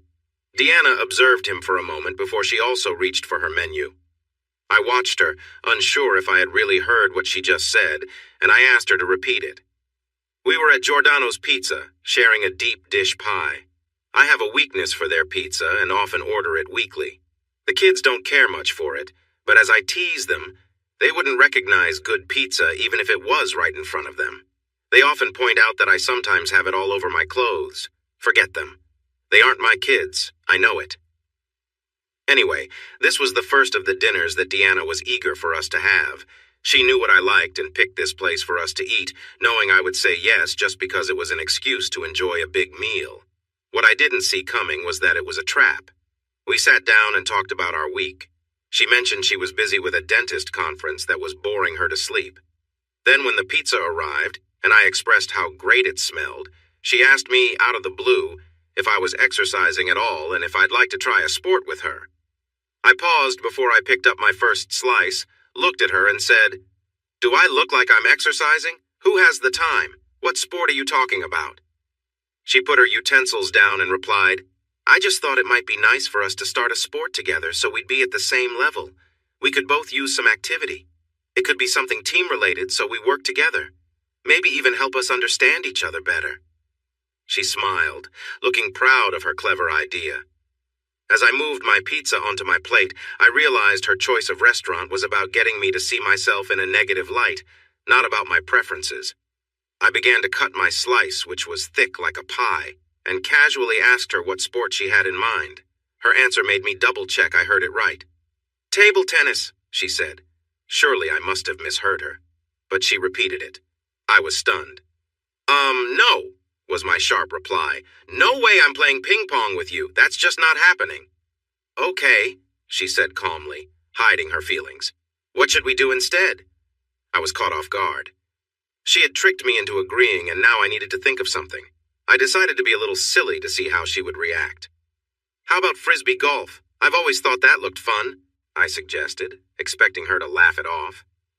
Deanna smirked and considered it for a moment. I could get behind that, she finally said. This was not going the way I wanted. I didn't actually want to play frisbee golf with her, or anything at all, really. In a last-ditch effort, I asked, Is this one of those bunch of things? She took a big bite of her pizza, chewed, swallowed, and replied thoughtfully, No, it isn't. I was just looking at you and thinking. A friend had mentioned doing something similar with his wife, a way for them to connect. I thought it might work for us, too. A friend? I couldn't help but ask, Which friend? Deanna glanced at me, noticing my slightly difficult attitude. I realized I shouldn't have said anything. It made it clear that I cared, and she noticed. A small smile passed over her face before she leaned in and took my hand. It's all right. He's a male friend who is giving me advice. While I have a group of female friends who help me, I need a guy's perspective too. I want to understand where you're coming from. Honestly, I need to know if my ideas will work and how to make them better. I see. So he helps you for free? I was losing control of the situation, and that made me uneasy. She noticed my tone and frowned at me. Ryan, if I wanted to be with him, I could. You don't own me. That was a mistake, and she realized it as soon as she said it. I pulled my hand away, pushed my plate aside, and stood up. I've lost my appetite, I said, grabbing my jacket. Wait, Ryan, Deanna said, looking concerned. I'm sorry, I didn't mean it that way. Please, don't leave. Stay and finish the pizza. You know it's your favorite. Don't let my thoughtlessness ruin this. I held my coat in hand, debating how I felt. I really wasn't hungry anymore, but she seemed like she wanted to talk. And at least she was being honest, even if I didn't appreciate her words.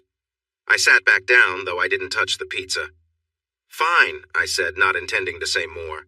I'm really sorry, she said again. Look, he's just a friend. He's trying to help us connect more. I thought you'd appreciate that. There's nothing else going on.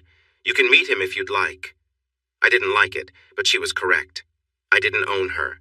We had both let go of those rights in our divorce. I just stared at her. Okay, so table tennis is out. Frisbee golf works for me, she said, trying to steer the conversation back to normal.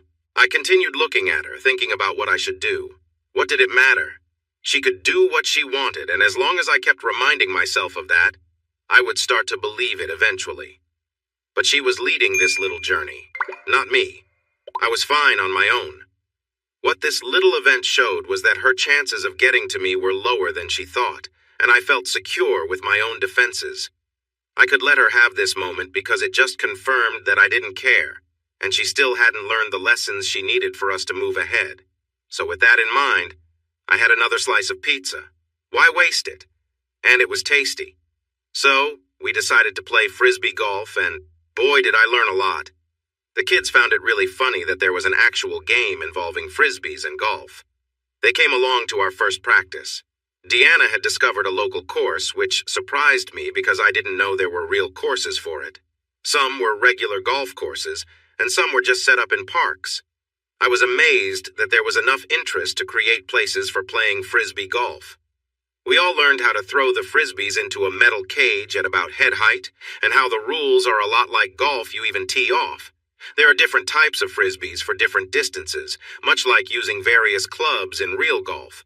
If you wanted to throw farther, you needed a heavier Frisbee with sharper edges because it cuts through the air more easily. There are also different throwing styles and things to think about, like the wind. The wind affects a Frisbee more than a golf ball, even though it affects both. There was much more to this than I had expected. We all went to the park to practice. Deanna, me, the kids, everyone. Surprisingly, we had a great time together. The kids hit me with Frisbees a few times on purpose, of course. Everyone laughed, and we cheered when Deanna got a hole in one. The kids were really into it too, and we ended up holding a mini tournament right there. I won, of course, and it had nothing to do with nudging anyone while they threw. I don't cheat. Well, not much. Except Deanna, she really knew how to bend the rules. What's even stranger is that after a couple of hours of play, when it got dark, we were all tired. We had just thrown a Frisbee around, but it turns out that it can be more tiring than it looks. Or maybe we all just needed some exercise. Probably both. Naturally, Simon got excited when I mentioned it to him, and I told him to put away his credit card before he bought an expensive Frisbee. I knew he would, and Polly would roll her eyes at me for not stopping him. I told him it was a family-only thing, and that did the trick. So that was something unexpected but fun. I knew that I would be spending 2 more hours a week with Deanna. We were to meet 2 times a week. That meant 4 hours of being together, as I was told. I didn't resist. I managed to toss the Frisbee to her a few times, and I said sorry afterwards, of course. Then the weekend event she promised came around, and that was when I started to feel a bit anxious. Okay, ladies, who wants the macchiato? Deanna asked, holding up another Starbucks cup and trying to read the name on it. She wasn't pleased that she couldn't make out this name or the one on the other cup. The only name she could read was Dina, which was not hers. She sighed, thinking it shouldn't be that hard. The other women exchanged smiles. Not having to deal with Deanna's coffee order was a nice break, and it seemed the plan was going well. Deanna had gathered everyone together, explained that things were going positively, and called for a celebration. Everyone happily agreed when she suggested Starbucks instead of her place. So they ended up sitting at the Starbucks on Nightingale Road in Schaumburg. Even better, Deanna was paying. Rhonda arrived just after lunch and took over the couch area of the coffee shop, giving others a glare if they tried to sit nearby. Eventually, the others showed up and settled in, talking about books while they waited for Deanna, who soon appeared looking a bit rushed. Sorry I'm late, ladies. I had some urgent tasks to handle. There was a hotel issue with the conference I'm working on. We had to find new places for 11 delegates, which was quite a hassle, she said with a friendly smile. Then she added, Let me get you all a coffee or something to apologize. Everyone was glad to accept. Once they had their drinks, Deanna took a seat and looked around. All right, it's update time. Good things are happening. I'll drink to that, said Rhonda, lifting her cup. Me too, added May. They all shared a toast. Now, tell us the details. Have you had a good time with him yet? Asked Rhonda with a playful smile. You know that's not the plan yet. We need to make him feel at ease first. replied Deanna as she took a sip of her latte. True. But if everything is going well, why wait? You have to think of your own needs, too, Rhonda teased back. Deanna shot her a look. Trey came up with an idea that turned out well, Deanna said. May glanced around and asked, Is he not joining us today? No, I'll see him later, Deanna replied quickly. May studied Deanna but kept her thoughts to herself. What was the idea? Gina asked, finally speaking up. Well, Deanna said in a secretive tone, he suggested we try a sport together, something where we'd be on the same team and have to practice. Something we had never tried before, which meant we were both learning together. It was something the whole family could enjoy, so we decided to play. Frisbee golf. For a moment there was silence. Then Gina, trying not to laugh, said, Well, that sounds unique. I know it sounds silly, but we had such a great time. The whole family was together, laughing and being playful. It felt like the good old days. That was the goal of the whole event. That's good to hear, May replied. Do you think it will work? What are your thoughts? Deanna set her drink down and thought for a moment. I've been taking it one day at a time, really, not focusing too much on the future. I'm just trying to make each event the best it can be. But you're right.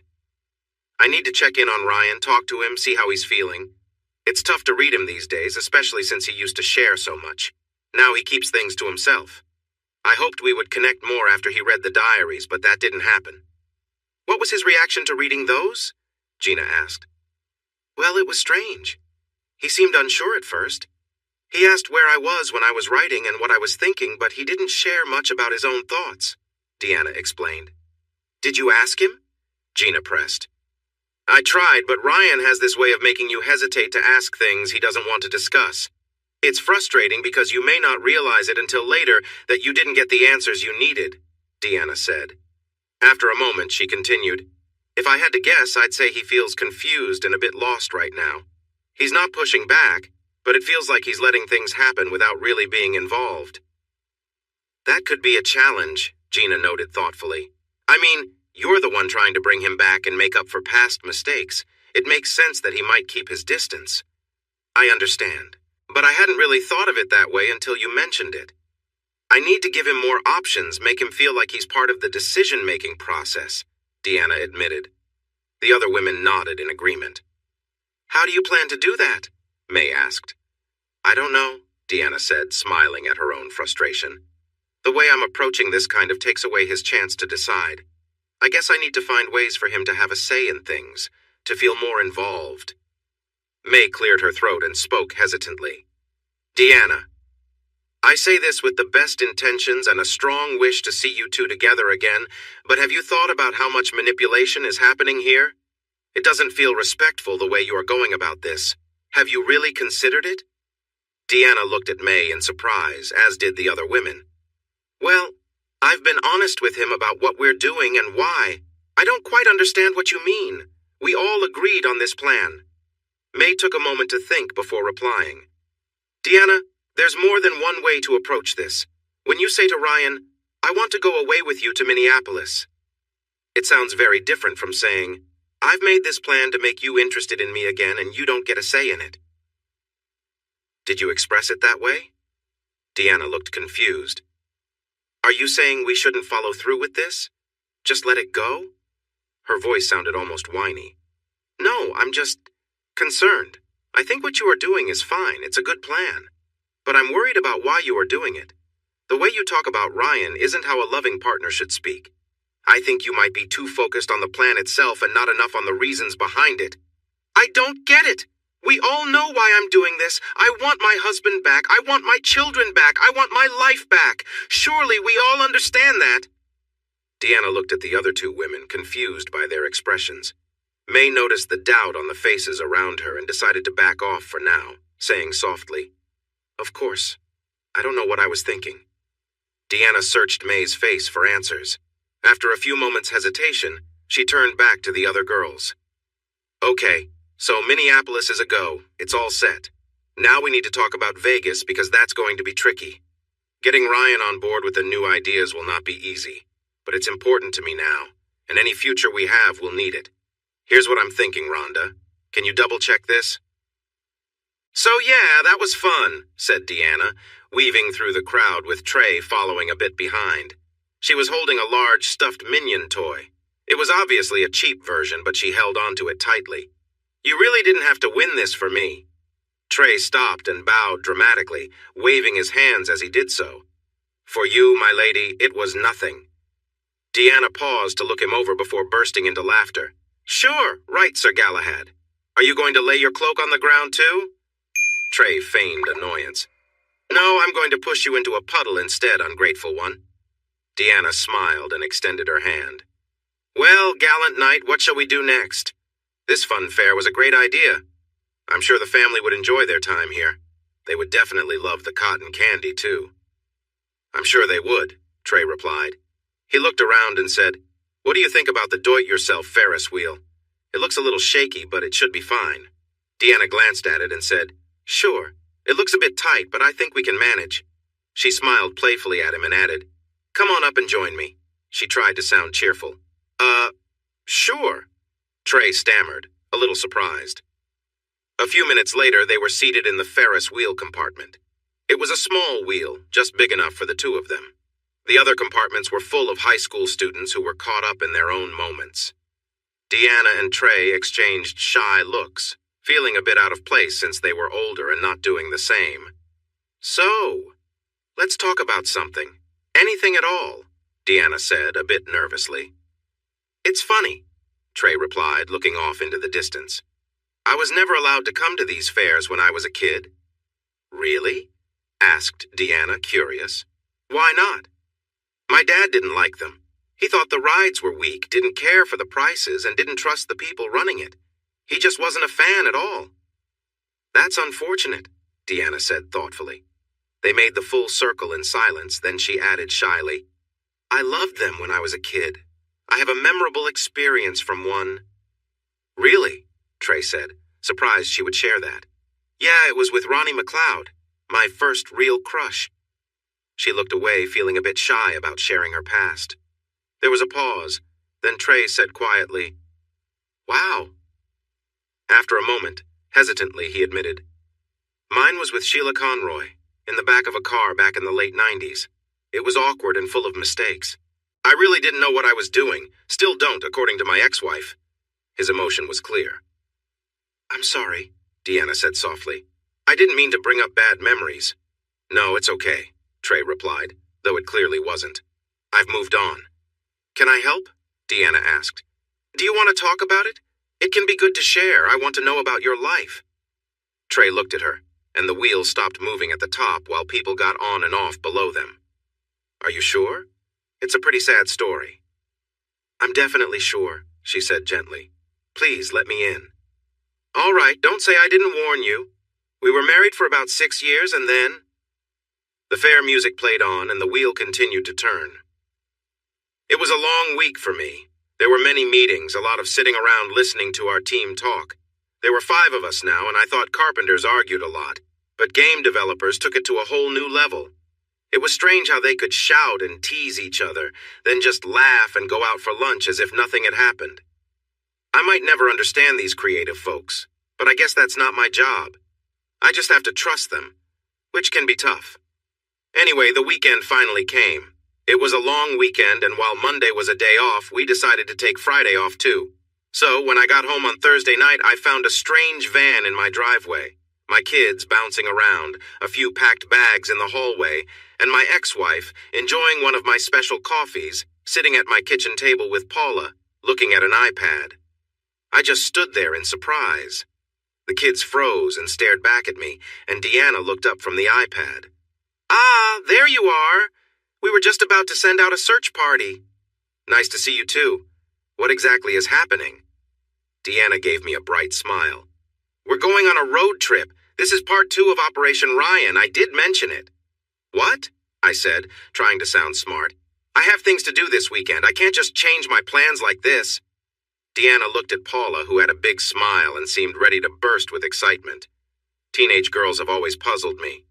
Relax, Mr. Grumpy. You don't have anything important this weekend. Agent Paula here has been gathering intel, and we have everything figured out. The bags are packed, and I rented a van. We're heading to the Mall of America.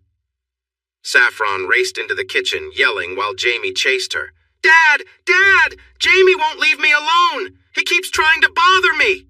I grabbed Jamie as he ran by and picked him up by his legs, holding him upside down. I looked at him face to face and asked, "Son, is this true?" He mumbled something quickly, so I shook him gently and said, "Be honest. Are you bothering your sister just to tease her?" His upside-down gaze was hard to read, but he nodded slowly. I set him down. "Good. That's what siblings are for. Now go get her." "Dad!" Saffron screamed, hitting high notes only preteen girls can reach. "That's not my problem, Saffy. You brought this on yourself for having a little brother." They dashed off again. I knew I'd hear about it later. Maybe I'd find something funny in my bed, or they'd switch the sugar with salt in my cereal. My children are always creative when it comes to getting back at others.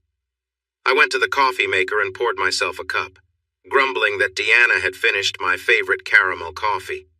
It seems she liked it too, which was not a surprise since her own coffee was quite bad. I never understood how that happened. How could someone mess up making coffee? You just pour it from the packet into the filter, add water, and that's all?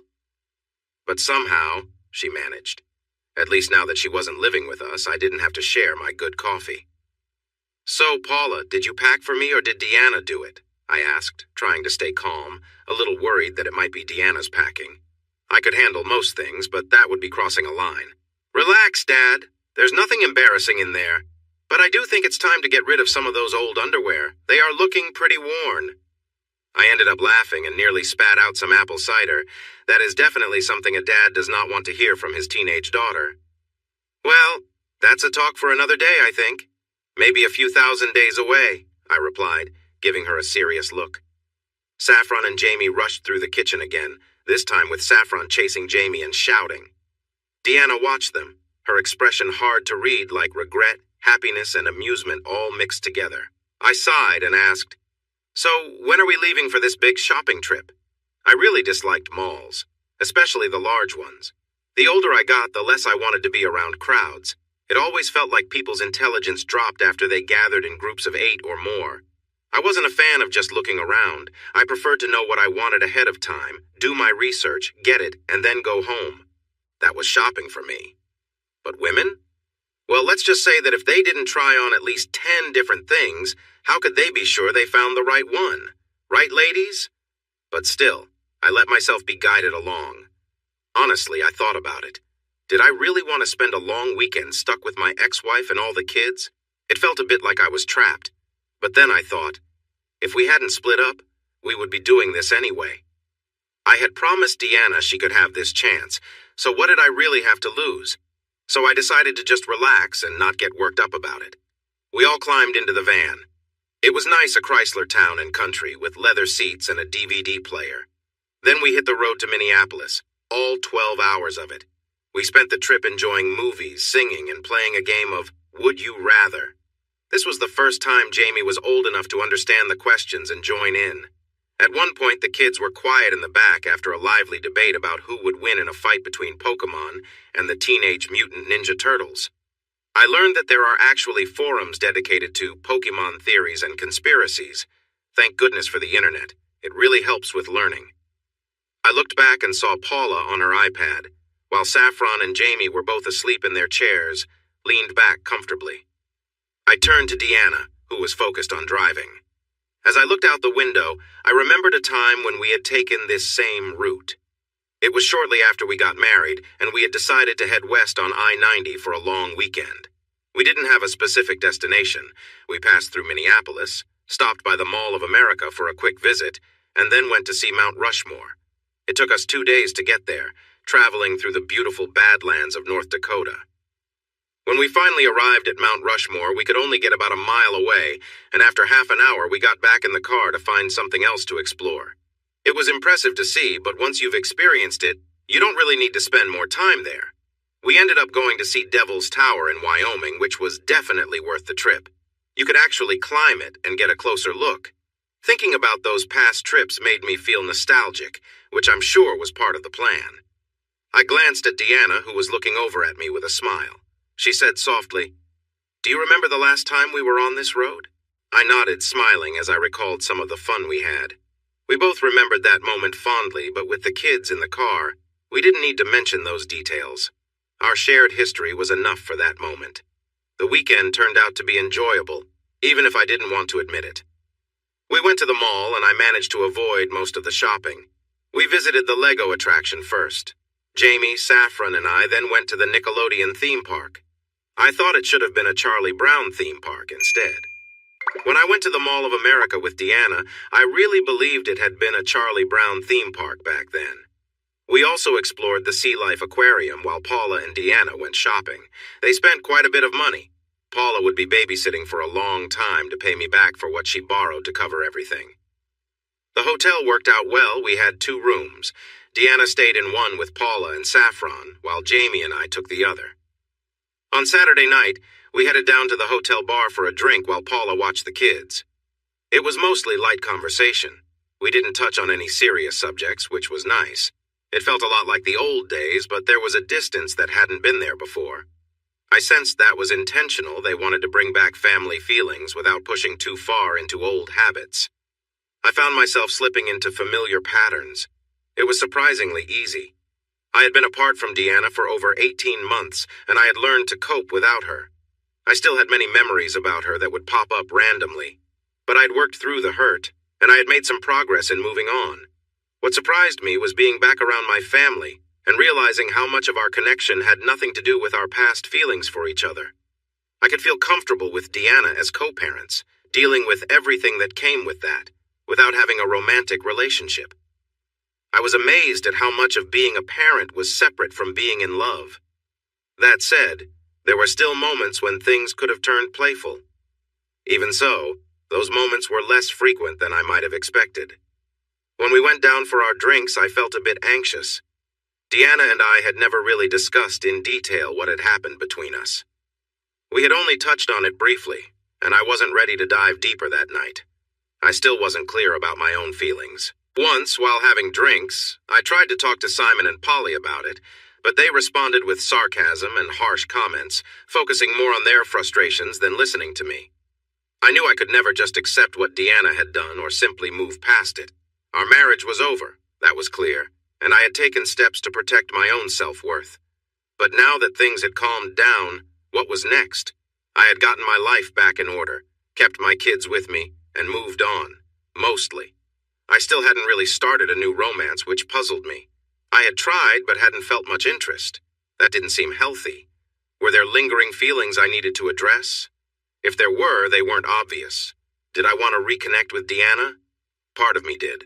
I knew her well. I had been happy with her before things changed. She clearly wanted to reconnect too. She recognized the good we had and was making an effort. It felt easy. Yet I worried about being hurt again. I also had my self-respect to consider, and I struggled to trust anyone. As I thought more about it, I realized that the trust issues went beyond just my feelings for Deanna. When she had shaken things up in my life, the effects spread wider than I had imagined. Maybe that was why my attempts at dating hadn't gone well. I reflected on all of this while sitting in the hotel room after a shower, listening to Paula complain about her tired feet. I had said, "Well, if you run around a mall all day in flip-flops, what do you expect?" She rolled her eyes and continued her complaining. At times, she really reminded me of her mother. I dressed in the bathroom and then sat on the bed, listening to Paula while Saffron and Jamie entertained themselves in Deanna's room, watching a cartoon about a kid with fairy godparents. Suddenly, Paula looked at me and asked, "You okay, Dad?"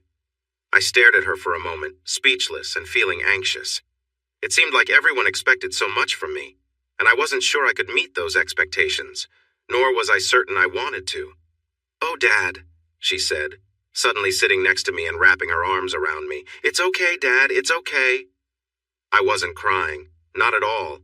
I just wanted to make that clear. I felt a bit withdrawn. Paula pulled back and studied my face. "It's all happening very fast, isn't it? Mom being back and us doing things like this? Has anyone even asked you what you want?" I didn't answer, not trusting my voice. Why was it my daughter who noticed and not someone else? "Dad, it's okay. If you don't want to go down for a drink, just stay with me. We can watch a movie. Jamie and Saffron are fine in the other room. Don't let her little plans stress you out." At that moment, I felt so proud of my daughter. I'm okay, Paula. I'll manage. I'm just not always sure what I think or want, I said, managing to say something. I love you, Dad. Whatever you want is fine by me, she said. I smiled back and stood up, checking the mirror one last time to make sure everything was in place. Off into the great unknown, I whispered. Is that a movie reference? Paula asked from the bed, tilting her head. You don't know? Look it up. I laughed at her. But my excitement faded. Deanna was waiting for me in the hotel bar. A glass of red wine was in front of her, and a beer was ready for me. Her face lit up with a smile when I sat down. She was dressed nicely, as she always was. There you are. I was starting to worry, she said. I grimaced and replied, It takes more than a little shopping to slow me down. She gently touched my hand and said, I get that. I have a feeling we both know what can slow you down. I moved my hand away without thinking.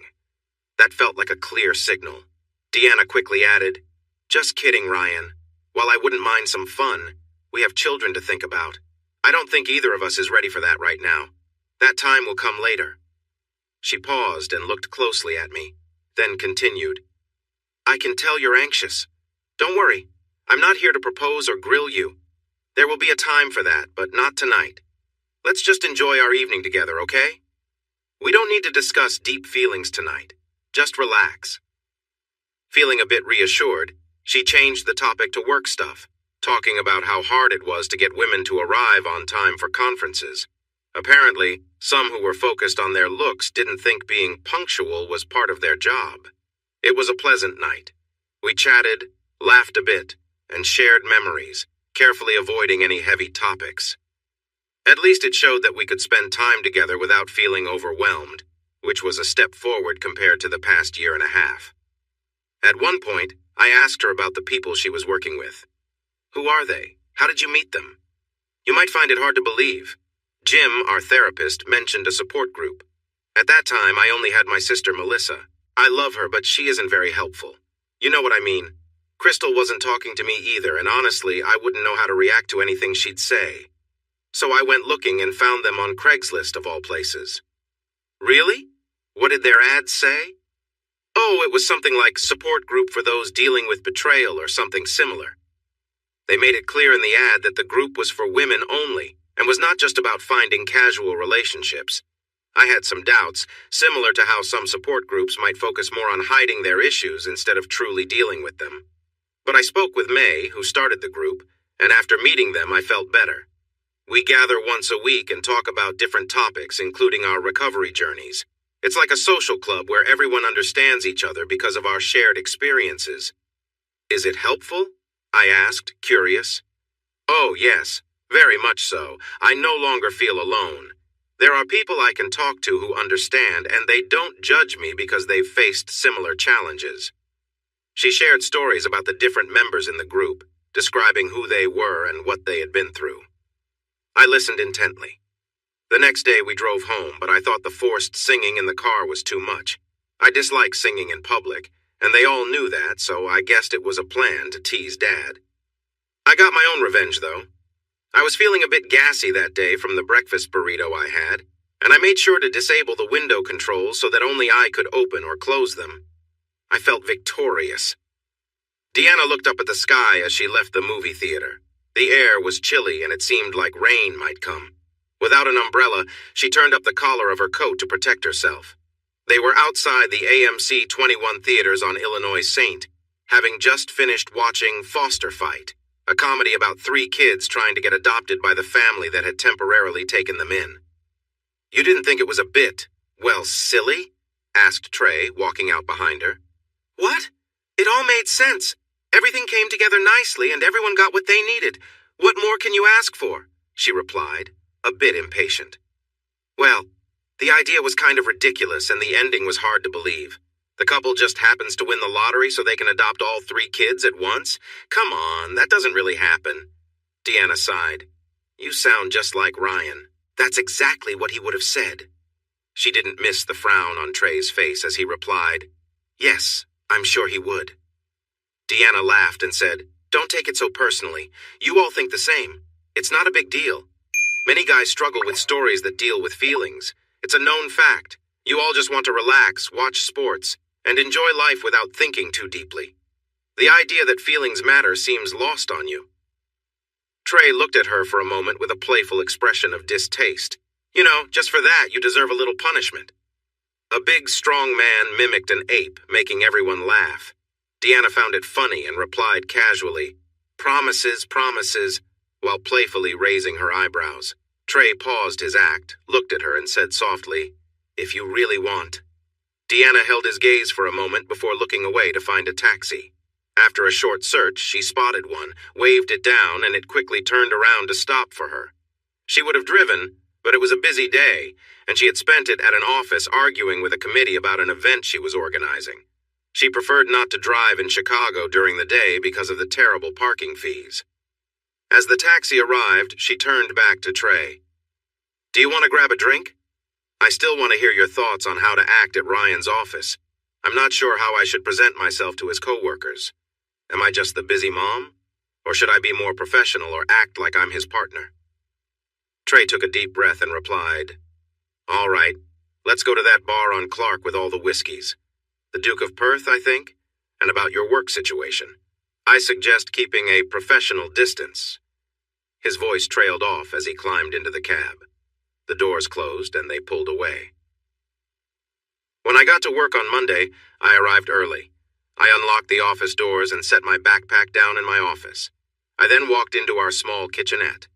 The office was cozy with a conference room, 3 offices, a shared open area, 2 bathrooms, shared with the accounting group next door, and a reception area. It wasn't fancy, but it was affordable and met our needs. I had decided to open up some walls to soundproof the space after hearing the noise from 2 programmers blasting music at full volume during our first week there. Inside, my 2 partners shared an office, and there were 2 interns in the open area. We had hired a user interface designer the previous week, along with a texture artist and a sound person on a short-term contract working in another office. As for me, we had room for 4 more people in the open area. Once the sound guy finished his contract, we could bring in an art director and maybe a design director. A couple more artists would help us get closer to finishing the game as we planned. I finished brewing coffee using a large industrial coffee maker and debated whether to buy a Keurig for the office. They were nice, but given how much these guys drank, it could get expensive. I was still trying to figure out how to keep my important things safe. As I walked back into my office, I heard a ruckus at the front near the reception area. I stepped out there, sipping my very strong coffee that I had messed up. It tasted almost as bad as Deanna's. I stopped in my tracks when I saw the scene in the reception area. My partners, Deke and Kevin, were standing at the front, looking at Deanna, who was sitting behind the receptionist desk. She was dressed for work and was saying, "So you boys will be my helpers for a couple of weeks. Do you have a sign-in sheet? Ah, Ryan, there you are." She was direct and in charge. "If that's coffee, I'll take one. Now, I'll need a laptop and a phone. This chair isn't great, but I'll make it work." "What?" She was looking at me expectantly. I wasn't saying anything, just staring. Kevin and Deke shuffled nervously, glancing at each other, then her, then me. "Deanna, can I have a moment with you in my office?" I said firmly. I was in charge, and I didn't intend to let that go. I turned and walked back to my office without checking if she was coming. I entered my office, carefully set down my coffee, sat in my comfortable chair, and looked at Deanna standing across the table. She looked good, I had to admit. Her hair was neatly styled, and she had some makeup on. She even seemed taller. Maybe it was the heels. "So?" I began. She smiled at me with a bit of a condescending look, like she was talking to someone who should understand, but clearly did not. She had mastered this tone. I had felt it often during our marriage when she thought I was being slow or forgetful. "It's one of my tasks, Ryan. I'm here to help you for a couple of weeks, show you I can be useful, you remember? We talked about this." Her voice rose slightly at the end, like she thought there was no need to discuss it further. It's ironic not being married to her made me realize I had just accepted this treatment before feeling like I was being treated as if I didn't know anything. Not anymore. It was Monday morning. I hadn't had enough coffee yet, and this was my office, not hers. You can drop that attitude, Deanna. We aren't married anymore, and I won't take this. This is my office. You can't come in here and talk down to me. If you can't show some respect, then please leave. Is that clear? I said firmly. Her confident demeanor faded instantly, and she sat down in the chair in front of me. Sorry, Ryan, I just got a little carried away. Never mind, I'm sorry. Yes, this is your office. I understand. I didn't mean to. While she was quickly apologizing, I looked at her closely. I didn't remember her saying she would come, but that didn't mean she hadn't. Honestly, I hadn't been paying much attention to her plans. I knew I had to work on that. If we were going to work well together, I needed to respect her and pay attention. Wait. If we were going to work well together? What? Okay, I said in a softer tone, interrupting her flustered apology. So, what exactly do you plan to do for us? I mean, you don't know anything about video games? She smiled brightly, and I could tell she had a prepared response. Well, yes, that is true. I don't know much about video games, and to be honest, it doesn't bother me. But I do know how to organize and manage an office. You might be getting by for now, but that's because you haven't had a good admin. You do now. You'll be surprised by what I can do. Just give me a chance. Think of it as one more reason to trust me. I started to see her point. If I trusted her in the office, it could lead to other good things. It was clear where this was headed, and she was being honest about it. It felt like one of those moments where I could ask myself, what do I have to lose? Honestly, I couldn't see any losses. Even if she just answered the phones and got snacks, it would be an improvement. It did bother me a little that I was accepting this change in my life because I was asking, what do I have to lose? Instead of, do I want this? But then again, it was Monday morning, and I hadn't even had my coffee yet. This was more of a Friday afternoon kind of decision. She was looking at me eagerly, so I took a sip of my coffee to buy some time and look like I was thinking it over. That was a mistake. The coffee was extremely hot, and I splattered it all over the desk. Deanna's eyes sparkled, and I saw her try not to laugh. She looked cute when she did that. She knew I had already made a decision. Wiping my jacket and shirt, I shot her a playful glare, which she knew was just for fun. Then I said, fine, if that's what it takes. Do what you need to do. Go check the kitchen and see what we need. Make a list for me, and I'll give you some cash and the Costco card. She coughed and asked, what about a laptop? I pointed toward the open area outside the office. There should be a MacBook Air out there somewhere. We have 3 around here. Talk to Deke, and he'll help you get set up on the network, give you an email and access to the Google Docs we use. There's an iPad somewhere in there if you want to check out the game. She smiled again and said, it will be great working with you, Ryan, you'll see. And it won't cost you anything. I'm available to help in many ways. Then she stood up, filling the room with her pleasant scent and a mix of charm and skill. It was quite an unusual mix, and she truly helped out. After about 3 days, she asked for a key because she didn't like waiting outside for me to show up. There was no chance the others would arrive before I did. But her? She often came by with treats like donuts, bagels, or sweet cakes. She knew that the way to win over anyone is often through food and quickly made friends with everyone in the office. Things got better with her around, even though it was hard to admit. She played our game on the iPad and had thoughts about it. One of her questions was, why haven't you shown this to Jamie yet? Which was a good point. The problem was, we were all perfectionists. We wanted everything to be just right before showing it to anyone. She helped us see that we needed to share it with others before we got too deep into details like graphics and sound. She was right. When I took it home and showed it to Jamie, he played it for a bit and gave us some honest feedback about our design choices. In his straightforward way, he pointed out what was good and what needed work. It was useful feedback, and I felt a bit embarrassed that I didn't think of it myself. She also started looking at similar games and playing them. She gave suggestions for improvement.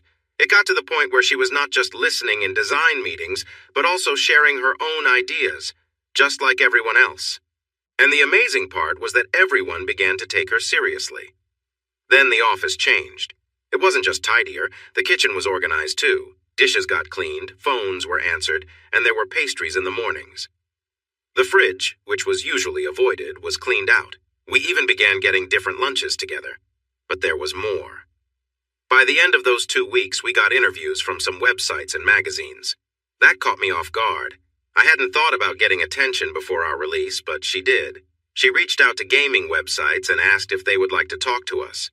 I didn't do much of the talking, but I sat in with the guys and it went well.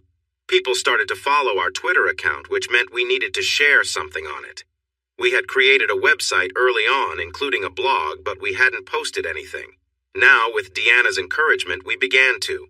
We wrote a weekly developers blog and people seemed to enjoy it.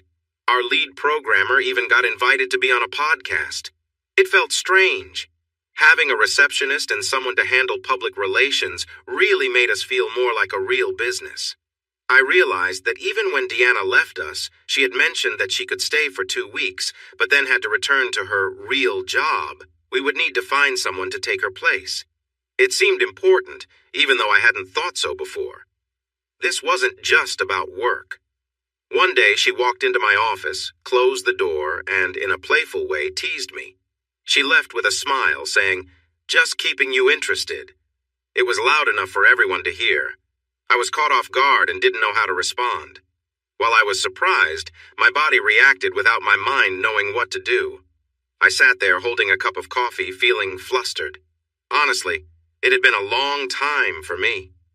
Over those 2 weeks, we had dinner together 8 times, sometimes at her place and other times at mine, even with family involved.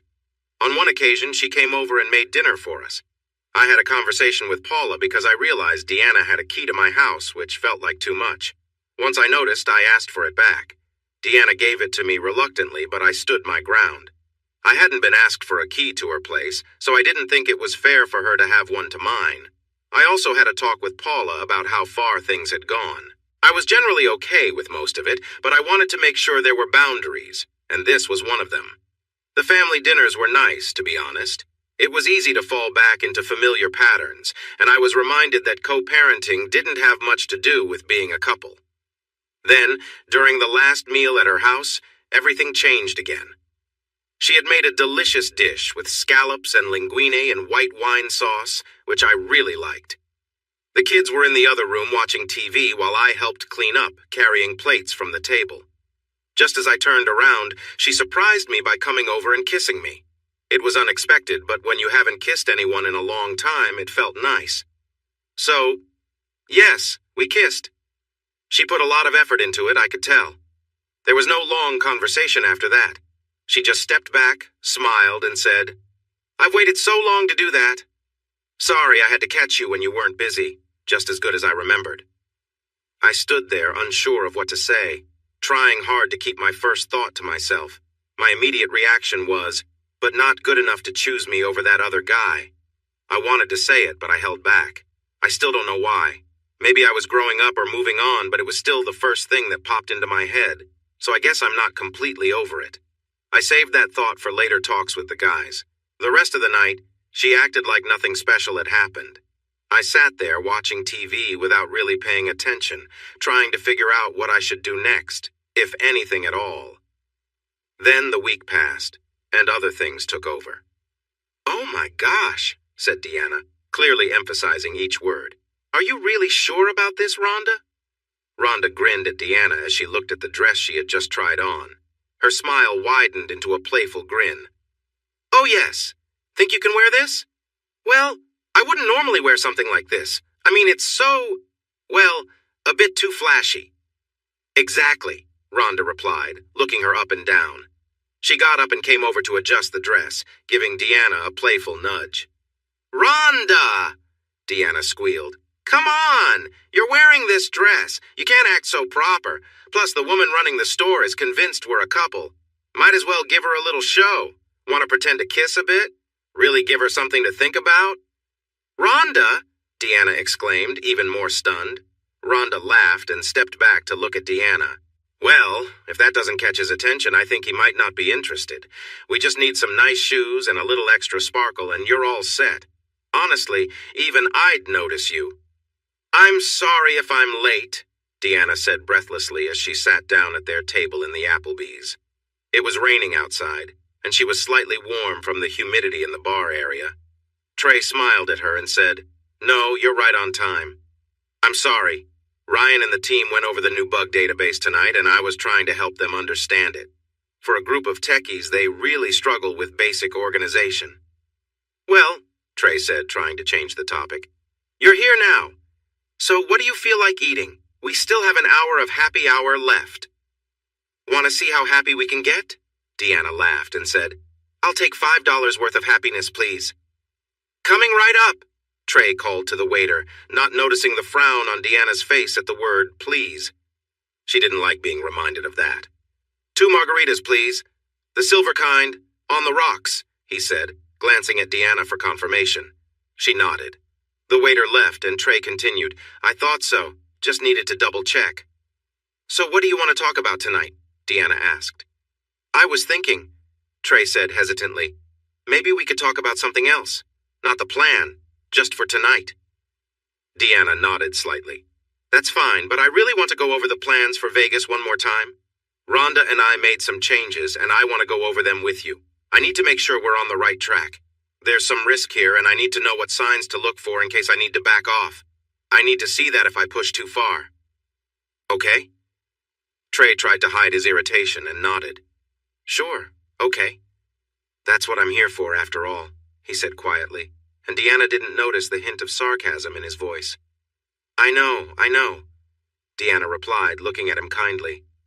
It's always about Ryan or the kids. So what did you want to discuss? I'm not sure, Trey said, fiddling with his napkin. Life, truth, the pursuit of happiness. If not that, maybe big TVs and fun topics. Deanna nearly spit out her drink and coughed, looking at Trey. Fun topics? She asked, a playful smile forming.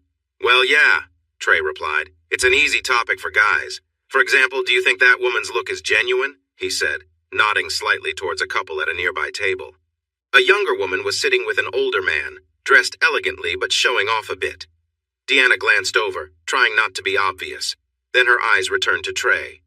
Definitely not genuine, and she's not as young as she wants to seem.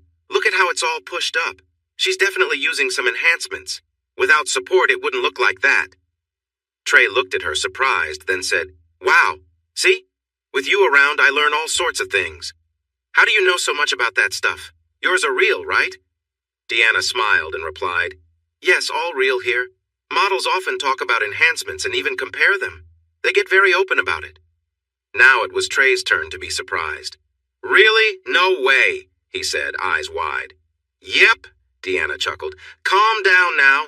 I don't really get the fuss about looks anyway. Are these enough? She said, lifting them with both hands. Deanna? Trey whispered urgently, looking around. You'll get us in trouble. Deanna laughed and let them drop. Well, you asked for it. If this gets you excited, just wait until you see the dress I have. Now, are we getting something to eat or what? It was Friday, though I almost forgot. I arrived at work a bit late. Deanna was already there. I remembered it was her last day. There were donuts on the front counter, and she was on a call with someone on Skype as I walked in. I noticed several donuts were missing, so the others must have already been in. She smiled at me and, covering her mouth, said, Morning, bossman. Sorry, I have to take this. It's about a conference next week. I nodded back, grabbed my favorite creme-filled donut, and wandered into the office. I noticed her overnight bag by her desk, but didn't ask why it was there.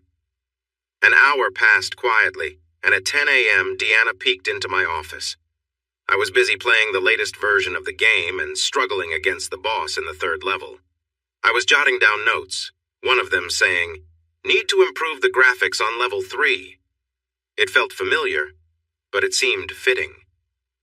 Ready to go? She asked with a smile. I set down the iPad and replied, confused. Go? Go where? We don't have any meetings planned, do we? No, Ryan, I asked you to keep this weekend open and it looks like you did, right? Honestly, I'd completely forgotten about her request, but I also had no plans aside from hanging out with friends, fixing the garage keypad, and maybe playing some frisbee. I frowned at the thought. I was being lazy and needed to change that, just not this weekend. So it wasn't a loss whatever she had in mind I would be able to join. I nodded. Of course, I keep my promises. I took this chance to seem responsible while ignoring that it might have come off as a jab at her. Luckily, she didn't seem to notice. Great. We're all set to go. We just need to stop by your place first, but we have plenty of time. Plenty of time for what? I asked, feeling this was more than just a casual outing. Don't worry. I've planned everything. Just wait and see. Get your things ready. We need to head out. She left, and I sat there for a moment, feeling nostalgic. She had done things like this before. For my 30th birthday, she surprised me with a trip to New Orleans for Mardi Gras. I had a feeling she was planning something, but I had no idea what until we got to the airport and boarded the plane. I remembered our past trip. She had worn a bold dress that showed off her back, and she received compliments for it, even though she wasn't dressed like everyone else. Those were happier times. I gathered my things, putting my laptop in my backpack along with the iPad. I turned off my desktop, grabbed my coat, and walked out of the office. I noticed that everyone had left early too, at 10 a.m. That would definitely be a topic for Monday. We left her car in the parking lot and took mine, putting her bag in the trunk. We got back to my house in about 30 minutes. Even though I asked, I still had no idea what was planned for us. When I opened the door, I found my overnight bag all ready and sitting on the floor. I glanced at it, then at Deanna, and then at Paula, who stood in the doorway, arms crossed, smiling. "You two have fun now," she said.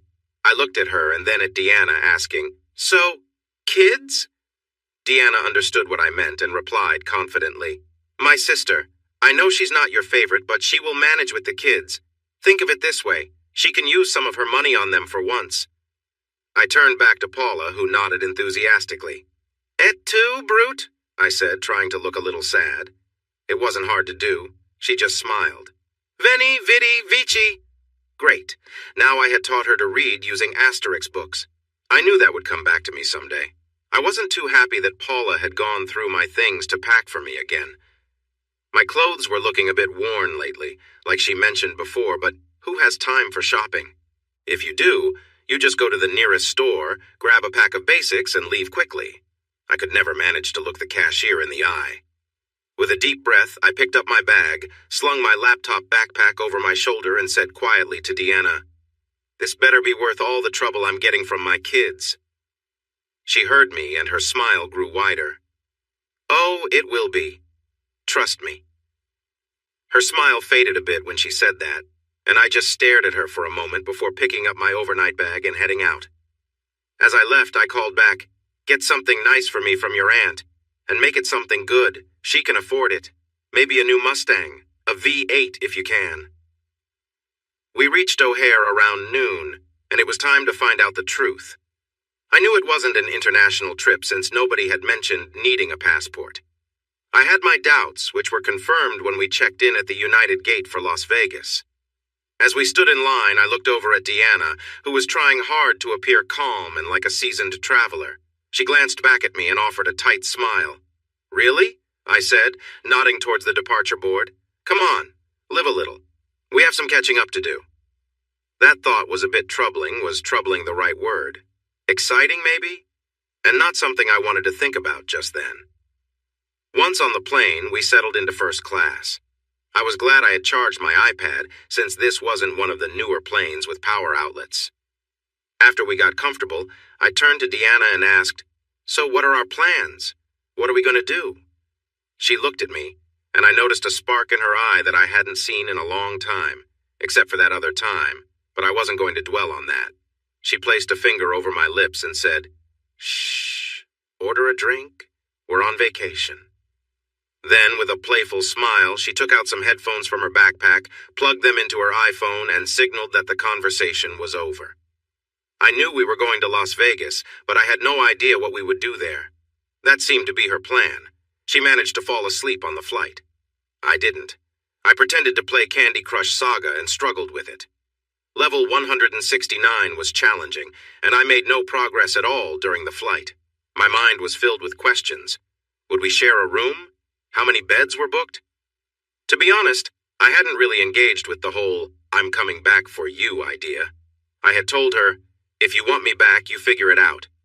This meant I wasn't deeply involved. Everything was happening around me, with little emotion from my side.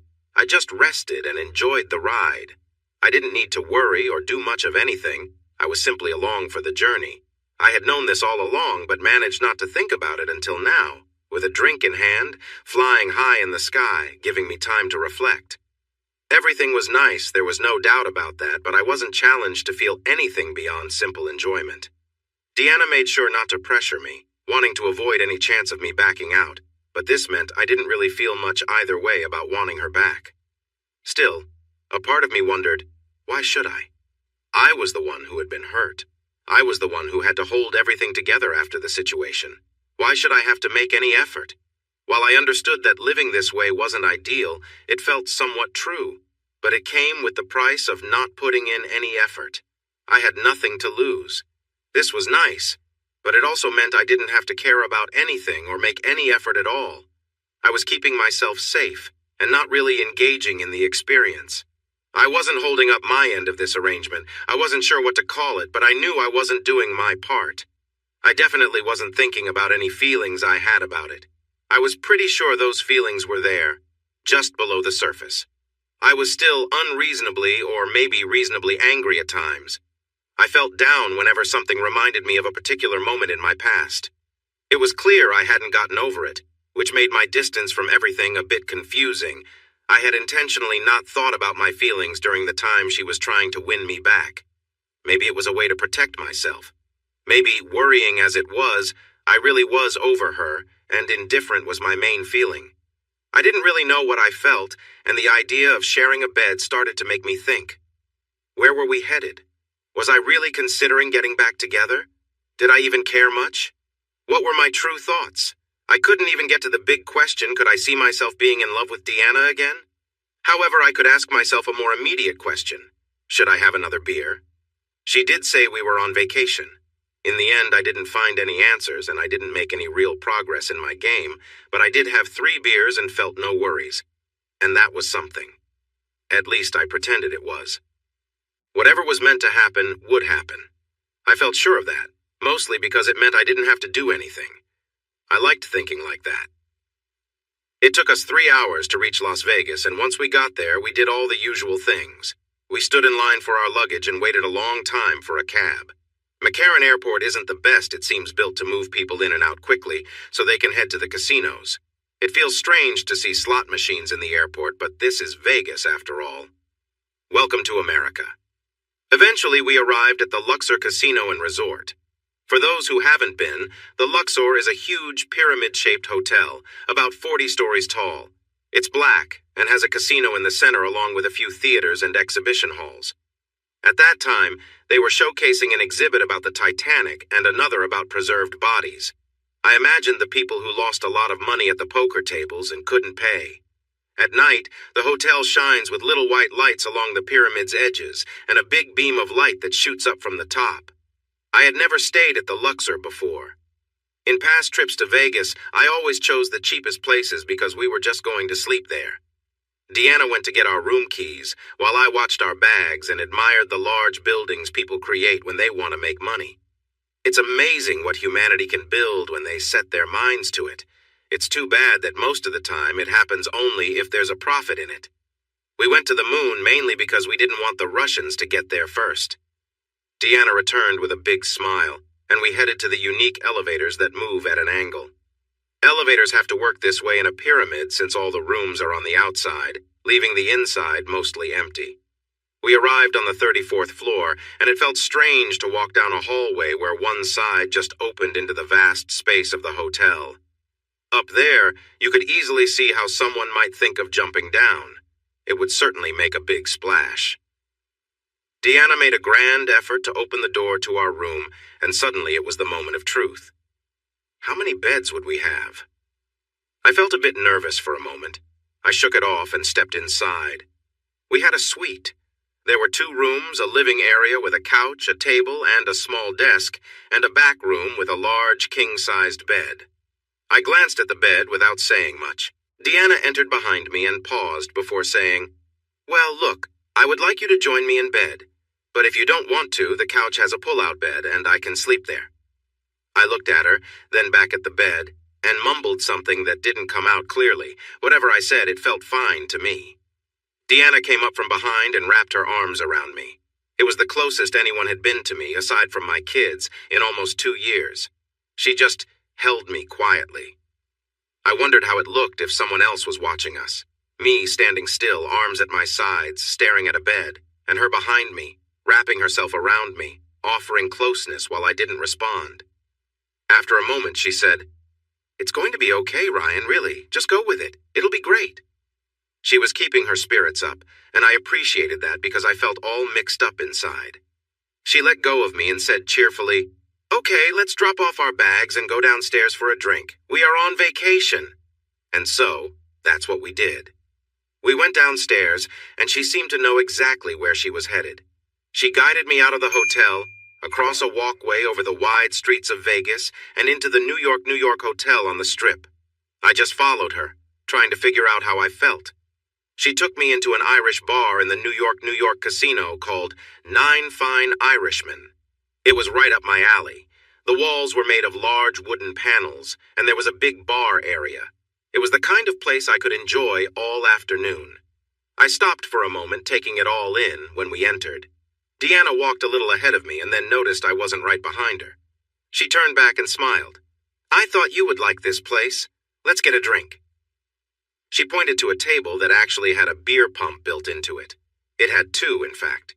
You could pour your drink right from it, and it would keep track of how much you had and the cost. So that's what we did.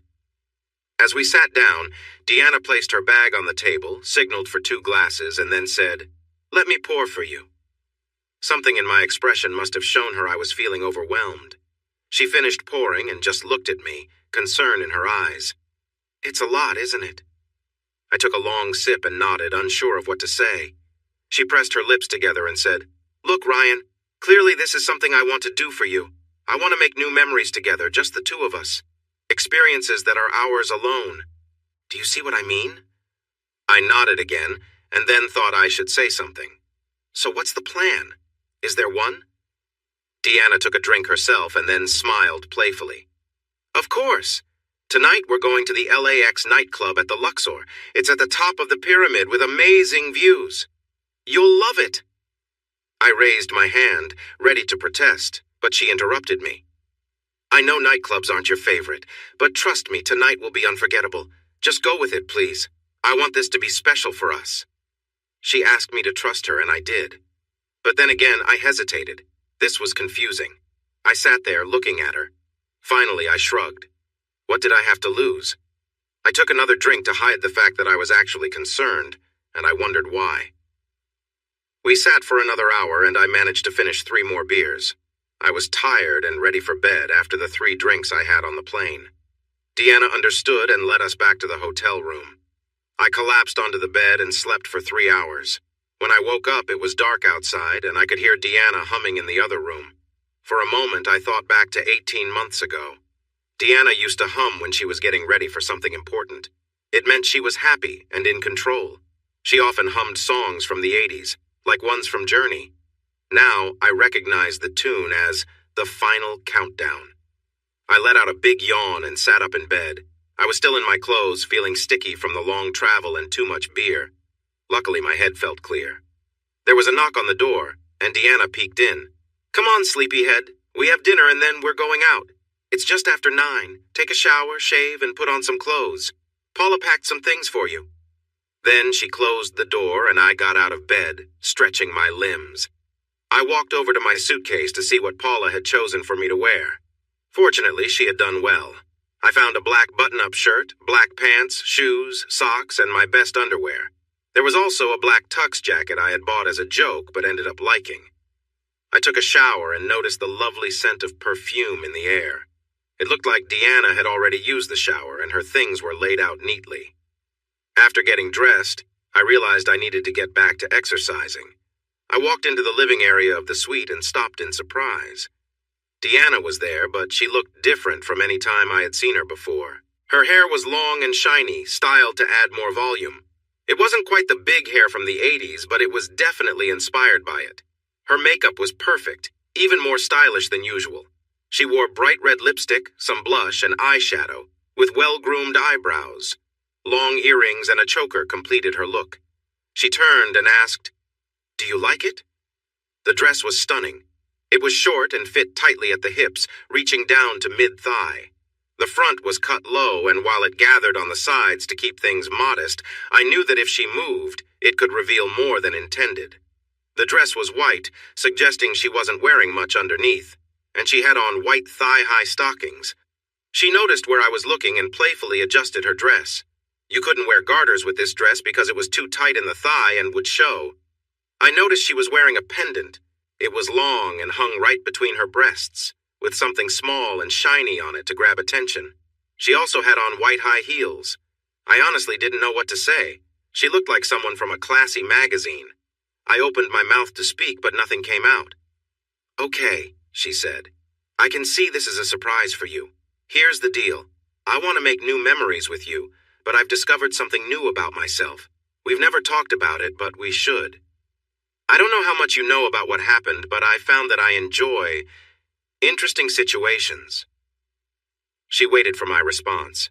It was clear she didn't feel comfortable, and my reaction could change everything for her. But I respected her for going there. "Yeah, I was aware," I replied. She looked down, embarrassed. "Well, whatever the circumstances, it's part of me now, and I want us to explore this together. I'm really sorry we didn't find this out together. I'll carry that shame forever, but it's part of my life, and you deserve to be a part of it." She trailed off. I got up, filled a glass with water, and took big gulps. Drinking early helps me feel better, and it gave me something to do while I tried to process everything. I knew this day might come. Deanna had been making her feelings clear, so I figured this was where it was heading. But knowing it was coming didn't prepare me for the idea of reconnecting with my ex-wife after everything that happened. There's no guidebook for that. I motioned for Deanna to sit down. She glanced at her watch, looking worried. "We have reservations at the Camelot Steakhouse in half an hour." "Deanna," I said firmly, "sit down." She sat, her anxiety clear. "Look, Deanna, this is moving really fast. I gestured at her outfit, this place, your expectations. You never asked what I want. You seem to think that I'll just jump back into things without question. I'm honestly not sure. You act like we can just dive back in and it'll all be fine." "Hush," Deanna said gently, leaning in and putting her fingers on my lips. She smiled at me in a real way, rather than the forced smiles she often gave lately. "It's okay. I know this is happening quickly. I'm not sure how to handle this situation. You haven't given me much feedback, you know?" I just looked at her. "I understand. You might not know how you feel right now. I know I've made some big mistakes, and we haven't really talked about them. The tricky part is, I don't know how to start that conversation. Besides saying sorry over and over, I'm lost for words. I figured I should show you instead of just talking. This is my way of trying to demonstrate how I feel. I want to be with you and no one else. I know that what I did hurt you a lot, and I can't say sorry enough. I'm not just sorry because I got caught, but because I did it. I let down everything that matters to me, thinking it wouldn't affect me, but I've learned that's never true." She paused and looked down. "I'm not sure what to do next. I want to show you that you are the most important person to me. All I want is you and to get our life back. I have some changes in me, and I need to weave that into our new relationship. Can you meet me halfway?" I was silent, thinking about our past together and the pain I felt. Then I remembered what Solomon said about my recent struggles. I realized I couldn't feel more hurt than I already have. "All right, let's give this a try. If it gets too much, I can stop, okay? But sure, let's take a chance." Deanna's smile lit up her whole face. It was the kind of smile a wife gives her husband when she's truly happy, the one that feels special. "You won't regret this," she said softly. "But the outfit, that's a bit much, isn't it?" I asked, trying to be gentle. "Oh, this? It's about you. I want to have fun and tease others, but it's all for you. We're in Vegas, away from anyone we know. I can wear this without worrying about what others think. It's about having a good time, and I want you to feel as excited for me as I feel for you by the end of the night. Just a heads up that there might be a little showing, okay?" So we went out. People turned to look at us wherever we went. At dinner, instead of sitting opposite each other, she wanted us to sit side by side. Not long after sitting down, she was touching me, and I reached under her dress, surprised to find she wasn't wearing anything. She leaned forward a bit, as if daring something to happen. I looked around and noticed several people watching us, seemingly hoping for something more. Some of them were women, too. I made eye contact with one guy, and he gave me a thumbs up and nodded at Deanna. Then he sighed dramatically. His wife, sitting across from him, looked around, noticed Deanna, and then turned back to him. I decided not to look over there again. I was sure he wouldn't be having a good night. At one point, Deanna playfully touched her fingers and then smiled at me, whispering, "Well, I might taste like seafood, but I think I taste better. Want to try?"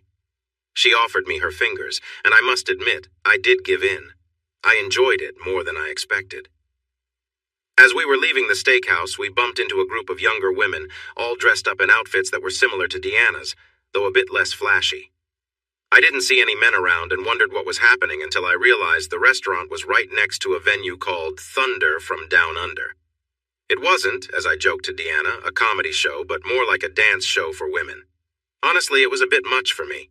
Just odd to see so many guys showing off like that, but of course I wasn't hypocritical about it. Most guys would agree with me. I was happy to see Deanna catching some envious glances from that crowd. One woman even came up to ask her where she got her dress. I was curious about that myself. We played craps for about 20 minutes after dinner. Deanna, trying to get attention, left for a moment and returned, excitedly wanting to rub the dice before I rolled them. She was grinning and winking at me the whole time. I had a feeling she had done something clever while she was away. We had been married for years, and I had never seen this side of her before. It made me wonder what else she had been up to in the past year and a half. Her diaries told one story, but this was surprising. Then it was time for the nightclub.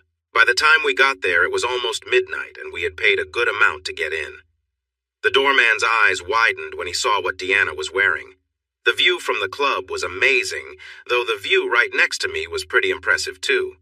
It felt strange to be there with the woman who had given me children and shared many experiences together, yet she was dressed and acting in a way I never imagined. It was a thrilling experience, and I didn't want to leave, even if others tried to persuade me.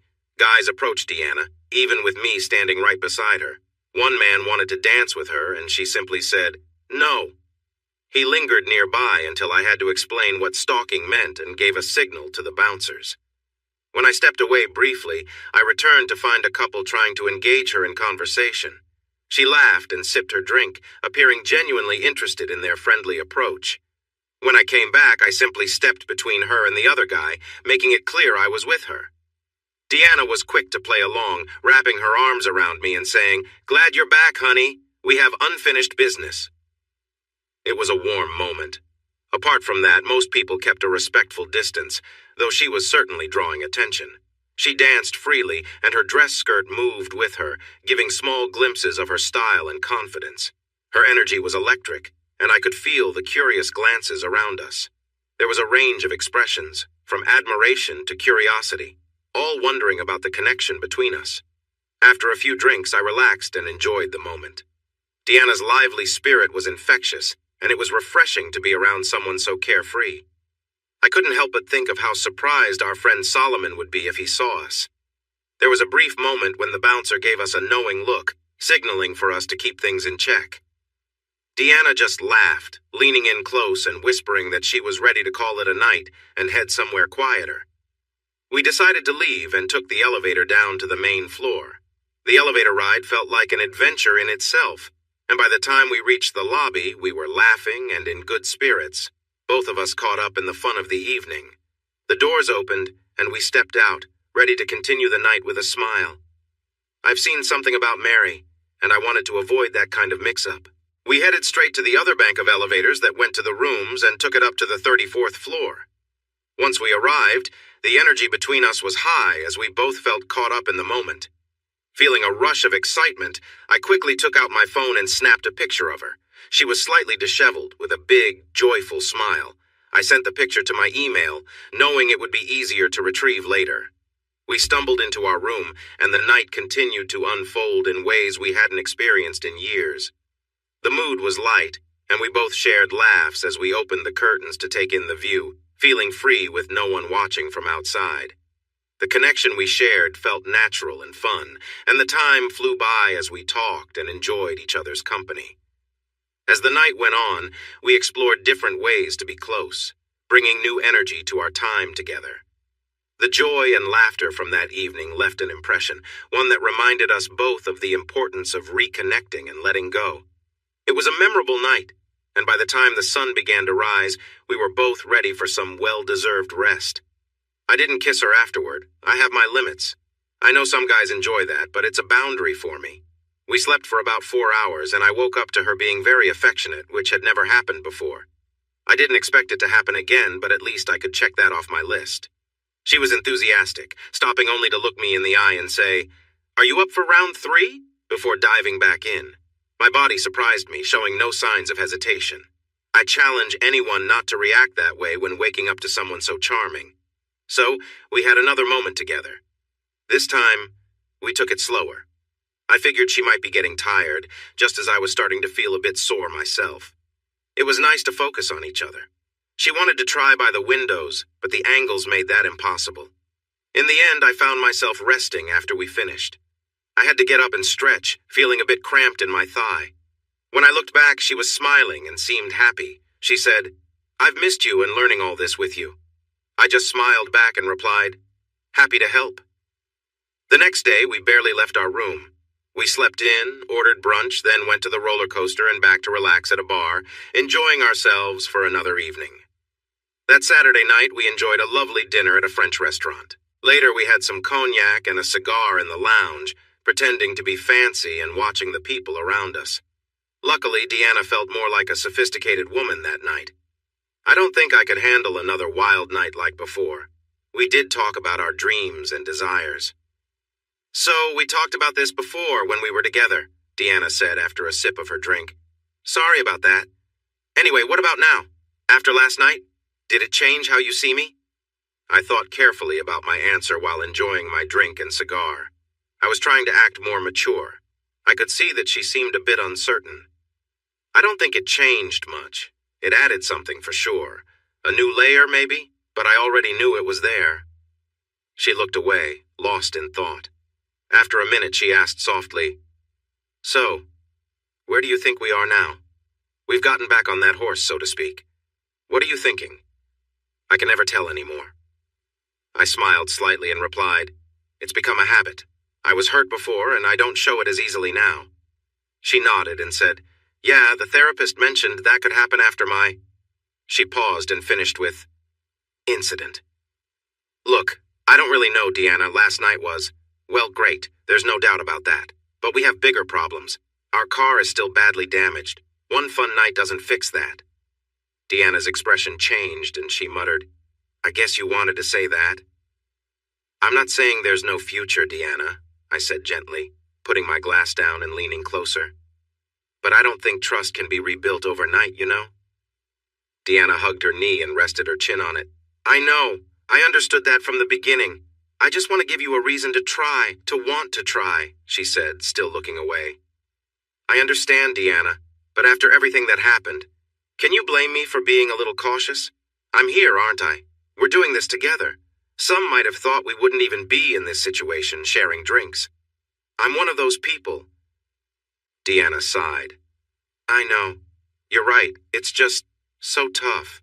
We've been apart for a long time, and I've thought about you a lot. I just want everything to be okay, you know?" She paused, then smiled and said, "But you're right. I shouldn't rush it. We've already achieved more than I expected. The girls said we need to rethink our relationship. What we had is gone, and we need to build something new. I'm trying. I hope you see that?" I smiled, took a small sip from my glass, and said, "I do." "Good," she replied. "So, are you going to try too?" And that was the big question, wasn't it? The question came in that way that women have when they already know something but still want to hear you say it. Deanna blushed and stammered, "It was. Pretty great, actually. He went along with it. I honestly didn't know if he would, but he did. And wow, I felt alive, you know." "Better than that other guy?" asked Rhonda straightforwardly. Deanna looked at her, pausing to think. It was a fair question. "Oh, definitely. That was all about figuring things out. This time it was about knowing what I want. We tried some other things, too. Your idea about dressing up, Rhonda? I think it was really surprising for me, and it made him pay attention. Honestly, it felt a bit wild, and I liked it. Sure, I can't be like that all the time, but once in a while, when nobody knows me, I could be up for that. It definitely got me excited for Ryan." They were sitting in the coffee shop as usual, each with their lattes, and Trey was hanging back a bit. It was clear he wasn't thrilled to be there, but he was definitely listening. Only May noticed Trey flinch when Deanna shared her news about her night. We spent all night together. Honestly, it was some of the best time I've had. And then again the next day. I'm still feeling it, to be honest, girls. Oh, sorry, Trey, she said, noticing his discomfort. Is this talk a bit too much for you, Trey? Asked Rhonda with a grin. Trey just glanced at her and looked away, unsure how to reply. All right, you had a night together and showed him a new side of you. What did you think? Asked May, leaning in, curious. I really don't know, May. I just can't tell. Yeah, he seemed into it. He hasn't been involved with anyone in a long time, and it was really special. I asked him how he felt, and he just changed the subject. I thought I'd get more clarity with how well we know each other. Working for him these last 2 weeks, he's much more closed off than before.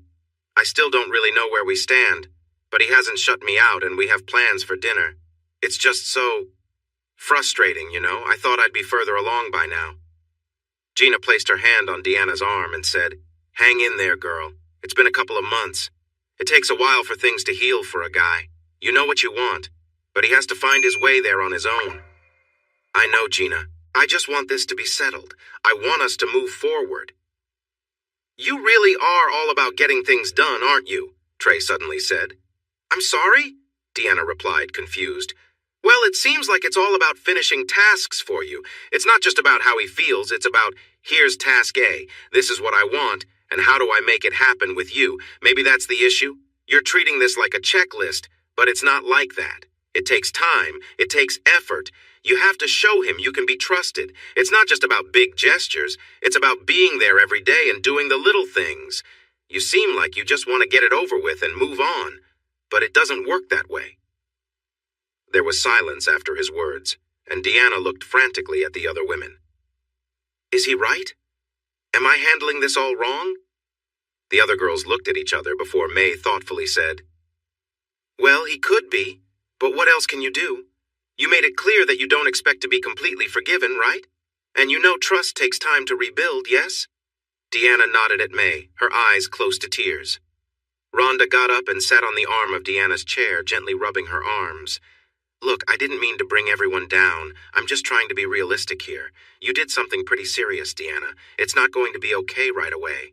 That doesn't mean you shouldn't try or that what you're doing is wrong. It's just that your hopes might be a bit too high, Trey said, trying to calm things down.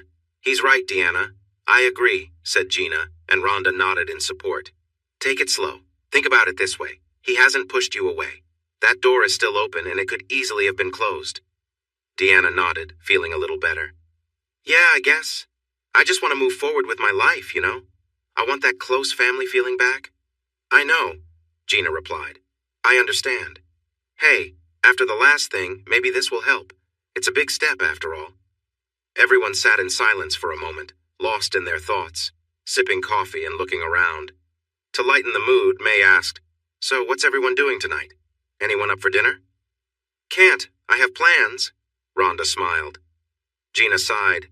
I have a lot of stories to grade. I wish I could. Gina was a community college teacher, focusing on English and cultural studies. Trey and I are going to the Insurance Award Ball tonight. It's a charity event. It was the first place we visited when we started dating. It's the least I can do for all the help he's given me. Plus, the food is amazing, Deanna said, her face lighting up. May frowned at that news. Yes, and we should get going if we want to change and get there on time, Trey said, checking his watch and standing up. Everyone stood up at the same time except May. Deanna, can I talk to you for a moment? She asked quietly. Deanna looked at her and then at Trey. Go ahead. I'll be there in a sec. What's up, May? Deanna asked as she sat back down. Are you sure this dinner is a good idea, Deanna? It's just dinner. He needs a date, and I'm going with him. It's not like it's a date, really. I'm just there to keep him company, she chuckled. No, I mean, Trey has been helpful, but think about what Ryan might say if he knew. Knew what? That I'm going to a charity event? It's no big deal, May. He would understand. I did something similar when we were married. Well, once, anyway. We are divorced. He doesn't get to control my life. Deanna was confused by May's concern. I know you're right, Deanna. I just think it could look different to others. Deanna scoffed. It's just a charity event, May. I'm not doing anything wrong. I started down that path once, and no, it's not going to happen again. He's just a friend, a helpful friend. And he deserves my time. Of course, May said again, showing she was uninterested. Have a nice night, Deanna. About a week after I got back from Las Vegas, I was having dinner with Paula. Saffron was at a sleepover, and Jamie was next door. He had swimming lessons and had become quite the swimmer. He spent every moment he wasn't playing video games in the pool next door. The neighbors, Bob and Tommy, a married couple, also had a teenage daughter. She was a great babysitter and a licensed lifeguard. I thought she would be very attractive as she got older, and it seemed like Jamie was a bit taken with her, at least for his age. I couldn't help but smile. He was just like me. He might be adopted, but some things stay in the heart. Anyway, Paula and I had ordered some Giordano's pizza. While we were watching Person of Interest, she made a not-sonic comment about my eating, saying I was being greedy. Then she asked me a surprising question. "So, Dad," she said, taking a big bite of pizza, "if you've ever had Chicago deep dish pizza, you know it's messy. How was Las Vegas? Did you have a wild time with Mom?" She asked it so casually that I nearly choked on my food. Your oldest child should not ask about your personal life, especially when she's a girl and you're her dad. I paused the TV and stared wide-eyed at Paula. She smiled and chewed before continuing. "Come on, Dad. You've been more relaxed since you came back. It was obviously a fun weekend. Just curious about what's happening next." "Well," I said, trying to think of how to reply. "First, don't speak with your mouth full. Second, that's a good question. Honestly, I don't know." "Well, we know what she wants, right?" I nodded, chewing some more. The pizza was too good to ignore. "You know, Paula, we talked a bit about when your mom and I split up. I don't think we've really discussed what you thought about her actions." Paula shrugged and replied, "Well, it was disappointing. She broke our family apart. What she did was really hard to forgive. There's no other way to see it." "Well, I don't know, Paula. She hurt me, not you." "No, Dad, she hurt all of us, this whole family. What she did pulled us apart. How can you say she didn't affect us all?" I frowned at her for her strong words, and she rolled her eyes. "Come on, Dad, I'm 15. It's not like I've never heard that word." The world is big and people are always moving through it. Just accept that. But really, what she did was wrong. There's no better way to say it. Should you forgive her? That's really up to you, from my perspective. Well, she is Mom. It would be nice if we could be a family again, even if trust is hard to rebuild. I was surprised to hear this from Paula. She was speaking so calmly, as if talking about schoolwork. What shocked me more was that she didn't try to convince me to forgive her at all. She was just being straightforward. Okay then, I replied, not sure what else to say. I looked at her, uncertain if I agreed with what she was saying.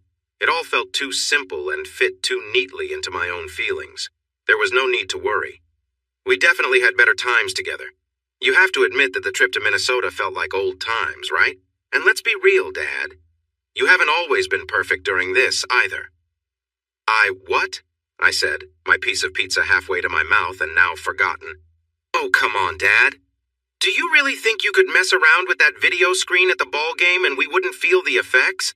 I could have done without that. So could Saffron.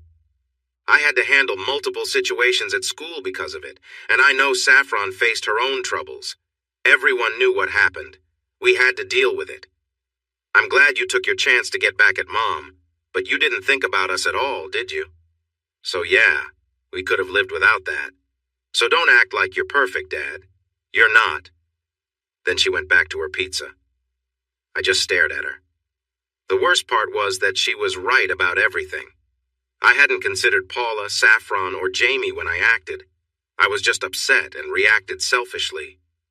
At the time, I felt clever for how I'd made Deanna feel bad, without acknowledging how it affected the people I cared about. Noticing I was quiet, she said, "It's okay, Dad. I figured you hadn't thought about it. Just wanted you to know. It's all fine. I'd rather be here than with Mom because I don't know how I could face her every day without feeling upset. Saffron and Jamie just want us to be a family again in case you care. I'm sorry, Paula. I truly didn't think. You are right, and I apologize." Paula put down her pizza and smiled. Then she moved closer to me. "It's all right, Dad. Really. Everything's sorted out now. If you want Mom back, that's fine with us. I just wanted you to know it feels good to have one parent who understands their promises. I think I can work things out with Mom eventually, and I appreciate having her around. So whatever you decide, we'll support it. Just so you know." At that moment, I really didn't know what to do. I put my arm around Paula, paused the TV, and hoped she wouldn't notice the tears on my face. I needed to think about the kids before making any choices. Then she spoiled the moment by nudging me and playfully asking, "So, was it good then, Dad? Did you clear out the old pipes?" I ended up spitting out my pizza and couldn't stop laughing. It was a Thursday. I remember it clearly. I was trying to figure out how to pay for a quality assurance team to start testing my game. Having friends and family play it was one thing, but having professionals test it was another level. They could find bugs or problems, and that needed skill and money. We had planned some budget for it, but after researching, I realized our budget wasn't enough. I wondered if I could hire just one QA manager and then use students or people from Craigslist to help. Would that work? Or was I being unrealistic? I was on a Skype call with someone I had been talking to when I noticed a man standing over me. It was a surprise. Except for when Deanna was at the front desk for 2 weeks, people usually wandered in looking for someone to talk to. Since the others were likely out at lunch or busy, this guy had found me. My office door was open after all. However, after taking a good look at him, I felt something was wrong. He was breathing hard, with his teeth clenched and his hands tight when I glanced down. The look on his face didn't say friendly. He looked angry. I had no idea why. I wondered if we owed him money. "Can I help you?" I asked, trying to smile while deciding if I should stay at my desk or step out. No, he seemed upset. It felt safer to keep some distance, just in case. "You're Ryan, right?" he said, forcing the words out. He was tall, had sandy hair, and the most intense blue eyes I had ever seen. Doing my best to ease the tension, I smiled wider and replied, "Depends. Do we owe you money? If so, no, definitely not. Ryan left for Argentina a year ago. He loves it there and wants to travel around on foot by himself. Something about living off the land. You might want to go look for him there." I was trying hard not to be intimidated or make this guy angrier. He studied me for a few more seconds, and then it seemed like the anger faded. He pursed his lips and dropped into the chair in front of my desk. He kept looking at me, but the aggressive vibe had disappeared. I didn't feel like I was in a tight spot anymore, so that was a relief, even if things weren't friendly. The mystery man took a moment to find his words. Finally, he said, "You know, you're not treating her well." I was surprised again. "Excuse me?" I replied, working to keep my anger down. "Like I said, she does so much for you, and what do? You don't appreciate it." His tone was sharp. Suddenly, everything clicked for me. I realized who he was, Deanna's secret supporter, the one she had mentioned before but never fully explained. I hadn't pushed for details because I wanted to keep my distance. I didn't want to dig into her life beyond what I needed to as a co-parent. It was her choice to talk to me, and I was just watching from the outside. As I thought about this, I wondered, where do we stand now? I sensed that Deanna was curious too. She never asked me directly, and there were no hints that allowed me time to answer, but it was there, hovering in the air. I knew it, yet I avoided thinking about it because I was unsure how to respond. I was good at putting things off. Maybe the Bears would do poorly again this year. Who knows? I tried to speak but couldn't find the words. After a moment, I said, "Are we talking about Deanna? Just to make sure I understand?" He nodded, staring at one of those silly desk toys I had magnetic balls shaped like a spiral. "So, you are her friend then? Her advisor?" Another nod, but he still wouldn't look at me. "Can I ask why you are here? What's your interest in this?" At that, he looked up, his eyes fierce for a moment. "Because someone needs to tell you the truth about her." I leaned back, thinking hard about his role in all of this. He must have seen the realization on my face because his intense gaze softened. "You care about her." I said this softly, almost gently. He leaned in, hands together, staring at another toy on my desk. "Look, I know she's really into you. You're all she talks about. There's no room for anyone else in her life, but she's still there for you." He looked at me, and I could see there was a lot going on in his mind. "You said she needed to figure out how to make things right with you. Well, here she is focused on that. She has a plan and she is determined to follow it." I rubbed my face, feeling the roughness of the day on my skin. "So, what do we do about this?" I asked, thinking it over. He replied, despite my indirect question, "Someone needs to make it clear to you. You're acting like it's not serious. She's waiting for you, for a sign of forgiveness. She can't move on until you do, but she won't ask for it. She feels she doesn't deserve it. And you're just sitting there taking everything she offers without really acknowledging it." There's an edge to his words. What you need is for someone to point out how thoughtless you're being. Suddenly, he stood up, his hands clenched at his sides just like when he came in. He shook his head, glared at me, and hurried out the door. I sat there, surprised by everything that just happened. I definitely had some serious thinking to do. I also needed to discover a few things. I had a way in mind to find out more. More sneaking around, though. I thought I was done with all of that. I could have been a spy. Yes, I'd have been great at it. Just like that character from the old show. What would that be now? Some kind of modern tech hidden in my clothes? I really need to focus. And then the guy just walked out, you know? I tried to take another sip of my drink and found my glass was empty. I stared at it, puzzled, because I didn't recall finishing it. With friends like these, you couldn't be sure if you actually drank it all or if someone else helped out. I turned to Simon and Polly, who was still sipping her glass of wine, now warm. I sat on their couch after calling Simon because I needed to talk about what had just happened.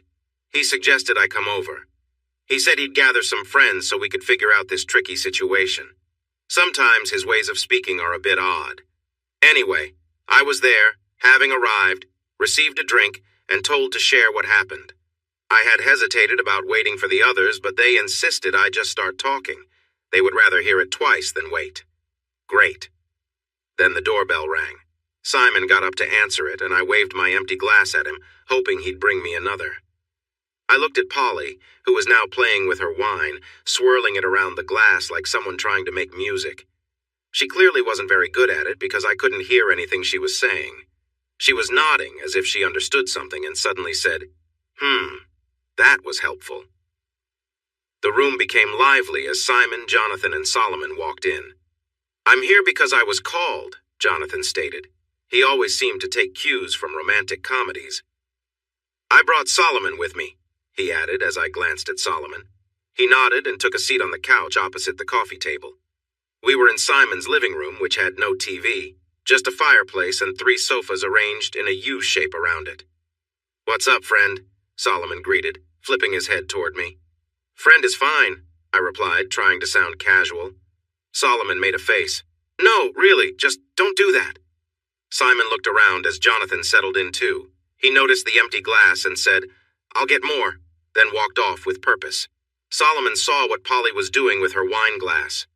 "Hey, Polly, do you know why wine glasses have stems? So you can hold them by the stem and not change the temperature of the wine with your hands. How are you?" Polly stopped her finger's movement and stared at Solomon. After a moment, she responded coolly, "Hello, Solomon, Jonathan." Polly honestly didn't know how to react to Solomon. Jonathan was familiar, but Solomon had ways of talking that puzzled her. Simon came back with bottles of beer. No glasses for us. We all took a long drink, almost together, and sighed at the same time. It was a little awkward. "So, what's going on? Is there an event or what?" Solomon asked, with his usual straightforwardness. "All right, to catch you up." I explained what had happened that day once again. Simon and Polly listened silently for the second time. I found it strange that no one asked questions. I must be a great storyteller, I thought. After I finished, I found myself out of drink again. I held out my glass and said, "More beer, please." I got more, and once Simon was seated again, everyone suddenly began to speak at once. "So this person," Solomon started while Simon cut in with, "What do you think?" Jonathan chimed in with, "I imagine." And Polly said, "This is nonsense." Polly's comment silenced everyone else. They all stared at her. "Well, it is," she said defensively. "I agree," I nodded in support. Obviously, everyone turned their attention back to me. There was a brief silence before Simon hesitantly asked, "Do you think she's again?" Another heavy pause hung in the air as I looked down at my beer. Honestly, I have no idea what to think. Something is definitely happening here. Or maybe she has a really intense admirer, I just don't see it in her eyes, you know? "You didn't see it last time," Jonathan said carefully. I wasn't offended. That's true, I replied. But I wasn't paying attention then. Now I am. You have to believe me. I'm trying so hard to understand. I just can't find anything in her. There are no secrets. She's not hiding anything or avoiding me. I really don't know. This guy could be a stalker for all I know. How do you feel about it? Solomon asked cautiously, leaning back and sipping his beer slowly. Honestly, I'm not happy about it, I started. No, I mean everything. I mean, you've been close, right? Some people made faces at him, but he noticed and said, sorry, made love, using his fingers to make quotation marks. Well, it's not really your business, but yes, that was what Vegas was all about. The dress was definitely stunning, Solomon added casually. Yes, wait, how do you know that? I asked, feeling puzzled. I hadn't told anyone about the dress or shared any photos. Come on, Solomon scoffed. Your email password is way too easy. That picture? It was great, though. Seriously. I was shocked and my eyes widened. You did what? You looked at my email? It's part of my job, Ryan. You should have figured that out by now, Solomon said, taking a sip of his beer like it was no big deal. I stood up angrily. You can't just... My finger trembled as I tried to think of what to say next. Jonathan stood up and gently placed a hand on my shoulder. Ryan, calm down. He's annoying, but you knew that. And that dress really was something. I turned to Jonathan and stared. You've seen it too? Simon said, he sent it to all of us. Sorry about that. At least he had the common decency to look away. I sat down, feeling shaky. I don't know what got into her, man. I can imagine it was something big. Was it good? Solomon asked, genuinely curious, clearly unaware of how upset I was.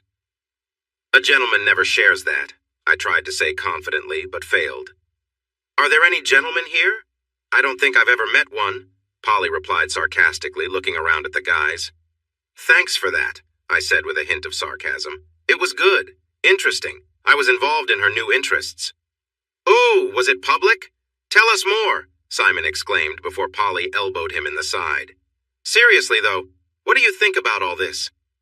If she's with this guy, do you care? Is there something new happening?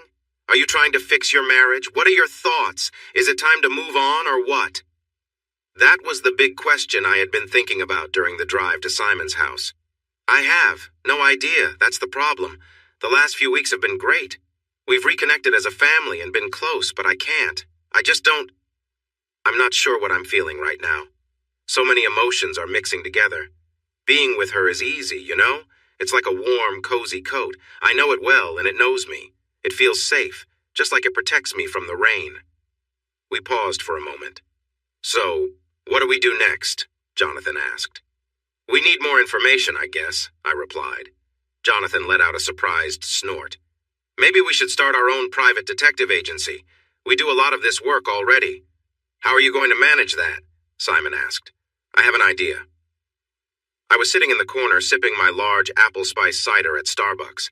I don't understand why they use fancy Italian words for cup sizes instead of simple ones like small, medium, or large. It's just silly. I lost my focus while my mind wandered away from the task at hand. I shook off my daydreams and looked around, trying to find the person I was supposed to meet. I didn't know what she looked like, but I figured she'd be looking for me. Well, technically not me. I had stretched the truth a little. Yeah, I didn't tell the whole truth, but that was necessary. I knew she was older and that she'd be sitting in the soft chairs in the middle of the Starbucks. If she was on time, she should be here by now. I stood up and started to walk around, and then I saw her. It was definitely her, sitting with a coffee, looking around at everyone, her gaze lingering on the women in their 30s. She had even left the other chair empty for me, which was thoughtful. I sat down, hoping not to spill my drink. She looked at me and shook her head, saying with a frown, I hope you don't mind, but I was saving that seat for a friend. She's not coming, I'm afraid, May. I'm sorry to bring you here under false pretenses, but I didn't know how else to do it. I'm Ryan, by the way. I'm sure you've heard of me. She blinked, took a sip, and then said carefully, I see. I doubt you do, May, but I'm here to talk to you, just you. It took me a while to find your group through ads, but thankfully Deanna has been very open about it. She repeated, I see, and smiled a little nervously. I'm not here to complain about anything, and I think what you all do is important. I really just need to talk to you alone. That's why I wanted it to be just you. I didn't know how else to handle it." May sat back, looking at me over her bifocals. "Well, you could have just asked. I have to say I'm not a fan of your approach, but we're here now. What do you want to discuss? How can I help, Ryan?" I could feel her studying me. You don't become a good salesman without noticing certain expressions often. I felt okay. There was nothing I needed to hide. I hoped. "Well, I just need to find out some things. Deanna has been very open about you all and what she's been doing with you. She's been truthful." I couldn't help adding, "now. I know about the planning and the things you all arranged for me. Thanks for Vegas. That was a nice surprise. I think we both needed it." I was happy to see May blush a little and show a shy, playful smile. It was surprising to see that from someone like May who was older, but I realized she was part of this group too. She must have a past, so she probably understood complex feelings. "But while I appreciate all your help for Deanna, I have some questions that she can't answer because she may not understand why I'm asking." As soon as I said this, May's smile faded. She looked more guarded, which told me she knew something and didn't want to share. That meant there was something important to discover. I sighed internally. Whatever May thought she knew was something I needed to learn. I had to find a way to get her to tell me. Should I go for a quick story or the truth? I decided on the truth. I figured it was the better choice anyway. "Look, May, here's the thing. A man visited me the other day and had a lot to say about Deanna." Her expression changed, and she looked even more cautious. I had struck a nerve. "Honestly, I don't know where Deanna and I stand. I'm being truthful because it seems like Deanna has been honest too, and I want to give you the same respect. The truth is, I'm not fully committed to this new relationship, and I don't know why. But I think you might understand. I need your help to figure out what's bothering me and what I should do. Will you help me, please?" May sat there, staring at me. I could only imagine what thoughts were racing through her mind. Finally, she hesitated and began to speak. I poured myself a glass of Jameson and wondered what I should do next. I had returned home about an hour earlier to Paula's annoyance. "Where have you been? What are we doing for dinner? Don't you care about us at all?" she exclaimed, her voice rising at the end.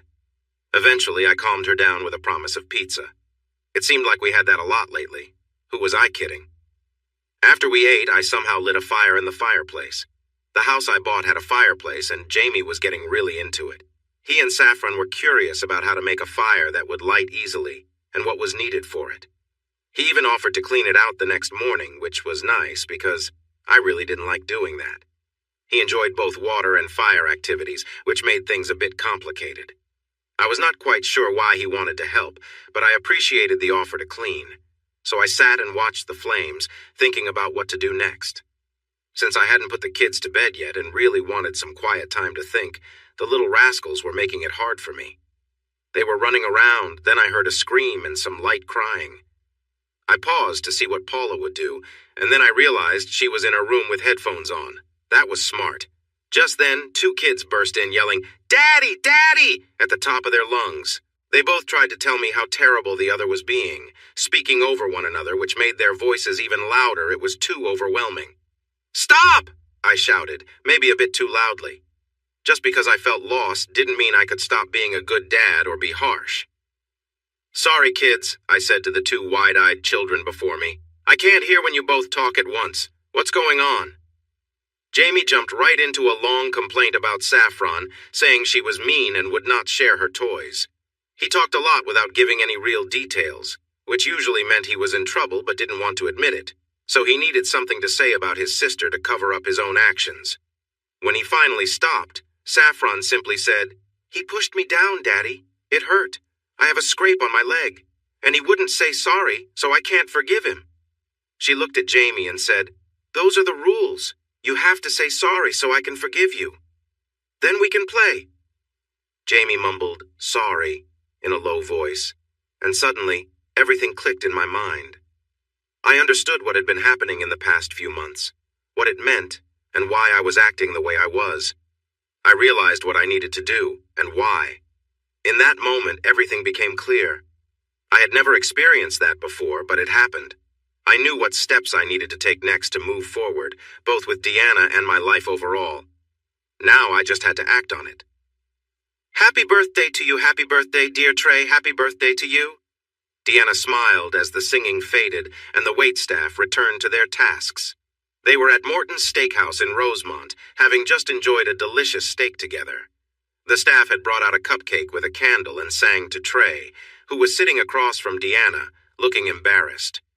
He smiled a forced smile, the kind people wear when they wish they could disappear, yet they try to appear grateful for what's happening. With a sigh as the waitstaff left, he said to Deanna, "Seriously? I'm not a kid anymore." "I know," she replied, using that tone some women have when they talk down to others. "But you need to have the full experience." "Thanks. Can we leave now?" "No, not until you've eaten your cupcake. Plus, I have a little something for you." "Deanna," Trey said, clearly annoyed. "Here, just be grateful." She pulled a small, brightly wrapped gift from her bag and handed it to him. "Go on, open it." Trey hesitated, wanting to complain again, but stopped when he saw the look on Deanna's face. When he opened the gift, he found a shiny 42mm Apple Watch with a steel band. "Wow," Trey said. "These things are expensive. What's going on here, Deanna?" Deanna smiled warmly at him and said, "The advice you've given me? Totally worth it. It's been really nice spending time with you. Just wanted to give you a little thank you. I saw you have an iPhone but that old watch, so I thought you might like this." Suddenly she moved her chair, got up, walked around the table and gave him a quick kiss on the lips before pulling back to look into his eyes. "Thank you, Trey, and happy birthday." 2 weeks later, it was a Wednesday. The sun was shining, which was a nice change. I remember it clearly. I thought about whether to bring an umbrella since it had been cloudy earlier. But by noon, the sky was clear. I don't know why I'm thinking about the weather. It's a silly thing to focus on. I hadn't seen much of Deanna lately, just a few dinners and one Saturday playing frisbee golf. She mentioned she'd been busy with work. At 1 p.m., Deanna popped her head into my office and said, "Come on, we have to go." I thought, what is happening? But I couldn't actually say that out loud. I looked at her, confused, and she said, "You're the boss, remember? And you haven't hired anyone to help me. Do I need to find someone for you?" I found my voice and asked, "Why am I leaving?" "You have an afternoon appointment. With me. Let's go, we don't have a lot of time." Where are we going?" "It's a surprise." "I don't like surprises." "You'll enjoy this one. Come on, be the boss. Take the afternoon off. Have some fun." Remembering the last surprise led us to Las Vegas. I still smiled at that memory. I thought, why not? I was only facing an afternoon of discussions with some contractors. I stopped by to let the guys know I was leaving early. They nodded, and then I felt like I was invisible to them.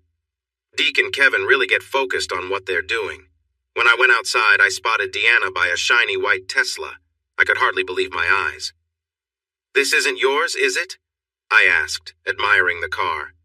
"No," she laughed. "It's my boss's. I convinced her to let me borrow it, but I have to return it by 8. Come on, get in." She guided me to the back door and opened it for me. I looked at her, unsure. "Come on, your ride is ready. And no, you can't drive it. It took me a lot to get permission to drive. If you knew how much I had to do to get her to agree. Let's just say I'll have to lend some clothes to a friend for a while." I climbed in, curious about the ride ahead. I always wanted to drive one of these. It felt like being on a rocket. The car took off so quickly. Deanna usually liked to speed, but this time it felt like she had superpowers with how fast it shot forward. It was so quiet and smooth. The dashboard looked like something from a sci-fi movie. I expected her to call for help with more power or warn about something dangerous nearby. It was amazing. She chatted non-stop while driving. It felt strange to sit in the back while my wife drove a car I really wanted to take for a spin myself. My life often feels like a puzzle that doesn't fit together. We drove into the city on the highway, then took a turn onto another road, passing the toll booths. I kept trying to figure out where we were headed, but Deanna playfully kept me guessing. She dropped hints, and whenever I thought I solved her clues, she'd shout, "No! Try again!" with hints that led me in the wrong direction. Eventually, I noticed we were downtown, heading north past familiar places. I remembered a time when I worked out near here before I met Deanna. A strange encounter happened in the showers back then, which made me leave in a hurry. I started feeling uneasy when we passed certain streets, and my heart raced as we approached a well-known spot. There it was, on the corner of Addison and Clark. The famous address, 1060 West Addison, known from a classic movie. Wrigley Field was the home of the Chicago Cubs. It was named because the Cubs were thought to be similar to the Chicago Bears, but in baseball. This was where it all began for me. I had been told to watch a baseball game, the city rivalry game, and my wife Deanna appeared on the screen with someone else, touching each other. I really didn't want to be there and wished I could forget those memories. Deanna looked back at me and noticed my expression. "Ryan," she said calmly, "please, I need to finish this. I have to complete the tasks. This is the last one. If you ever trusted me, if our time together mattered, please let me do this. It's important for both of us. Just trust me." "What exactly do you need to do, Deanna?" I asked. "Just wait a little longer and you'll see." I really wished I was anywhere else. I had a feeling about what she was doing, and I wasn't on board with it. Not at all, but I could tell that she was determined. After thinking it over, I decided to go along. I felt she deserved a little bit of trust from me. "Okay, but here are my conditions. If I feel uncomfortable at any moment, I'm leaving, all right?" Deanna smiled at me through the rearview mirror as we pulled into the parking lot. I noticed the parking fee was enormous, $40. I thought to myself that for that price, I should be getting a hotel room. She said, "Thanks, honey. Trust me, it's going to be okay. You'll see." We parked and remembered where we left the car. We went into the stadium and found great seats right behind the infield on the home side. We got our beers and hot dogs because you have to have those at a baseball game in America, especially at Wrigley Field. The game was against the Cleveland Indians, and it felt slow, which is how I usually found baseball games. While many people appreciated the strategy involved, I always found them a bit boring. That's why team sports weren't really my thing. Yet it was a sunny day, we had our drinks and snacks, and I was with Deanna, who I knew had feelings for me still. It felt strange to be at the place where our lives had turned upside down because of her choices and my decisions to reveal them. I had not been to Wrigley Field in a long time, so it felt odd to be there after everything that had happened. I thought there were two possible outcomes. Either she would lead me into another difficult situation, or something else would happen at the bottom of the fifth inning. As the teams switched sides, ads and little animations appeared on the electronic billboards. Then, there it was, the unexpected message. On the huge jumbotron, there was Deanna, looking down at me from 60 feet up. The real Deanna held my hand tightly. "Hello, everyone," the large version of Deanna said as the crowd quieted. "Some of you might recognize me. A couple of years ago, my husband found out I had been unfaithful at one of these games. Someone hacked the display systems and showed my face along with that of the other person. The whole world saw my mistake.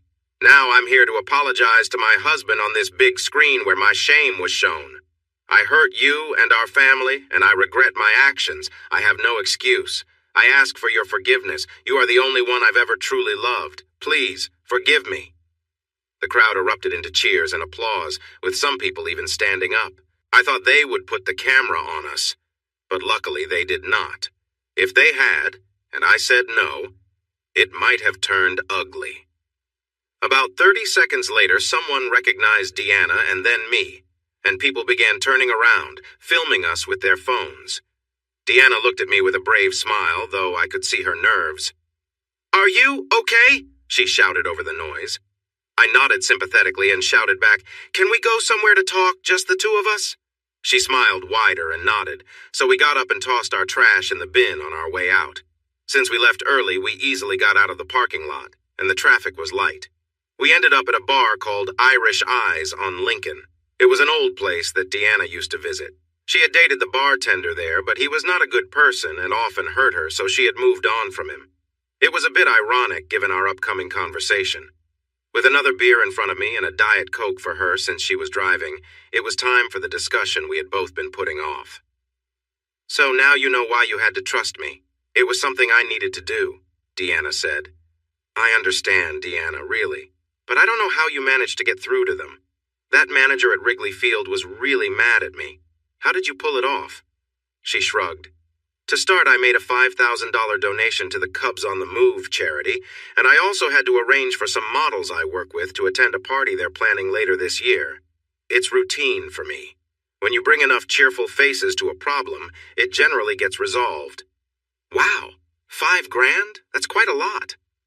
Well, she said, taking my hand across the table, I felt it was necessary. I told you about the tasks I set for myself, hoping you would try to trust me. There were the diaries, our family playing frisbee golf, me helping you with work, our trip to Vegas, and finally this. I wanted to reach you from every angle. The last task was about showing my vulnerability in front of others. It needed to be significant to make sure you understood, and it felt right. We both took a sip of our drinks, and then she asked the big question. So, how am I doing? What happens next for us, Ryan? I thought for a moment, then held her hands and said what I needed to say. Deanna, I appreciate everything you've done. It's honestly been remarkable. The strength you've shown is impressive. I should be surprised by this, and in some ways I am, but I also see it clearly. You are the person I always believed you to be. Now came the difficult part. But there isn't a future for us. I said it plainly. I heard her sharp breath and felt her grip tighten on my hands. What? But, Deanna, please, let me explain. There's no future for us, but there is a future for you. I don't. She shook her head and withdrew her hands. Please, take a moment, Deanna. Let me explain.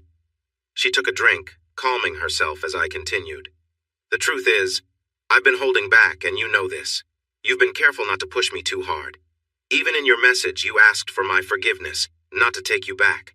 That says a lot. But this is what it really is about. You think this is about rebuilding trust so we can return to the way things were. But that life is over. It was broken beyond repair. I won't dwell on the past. We both know it's gone. There's no ideal life to return to. Deanna looked down and said softly, I know. Then she looked up and said with more strength, but the therapist, James, said we could create a new relationship. A different one, not the same as before. Yes, he told me the same when I visited him those few times. But it's not as easy as that, Deanna. There's more for you to grasp.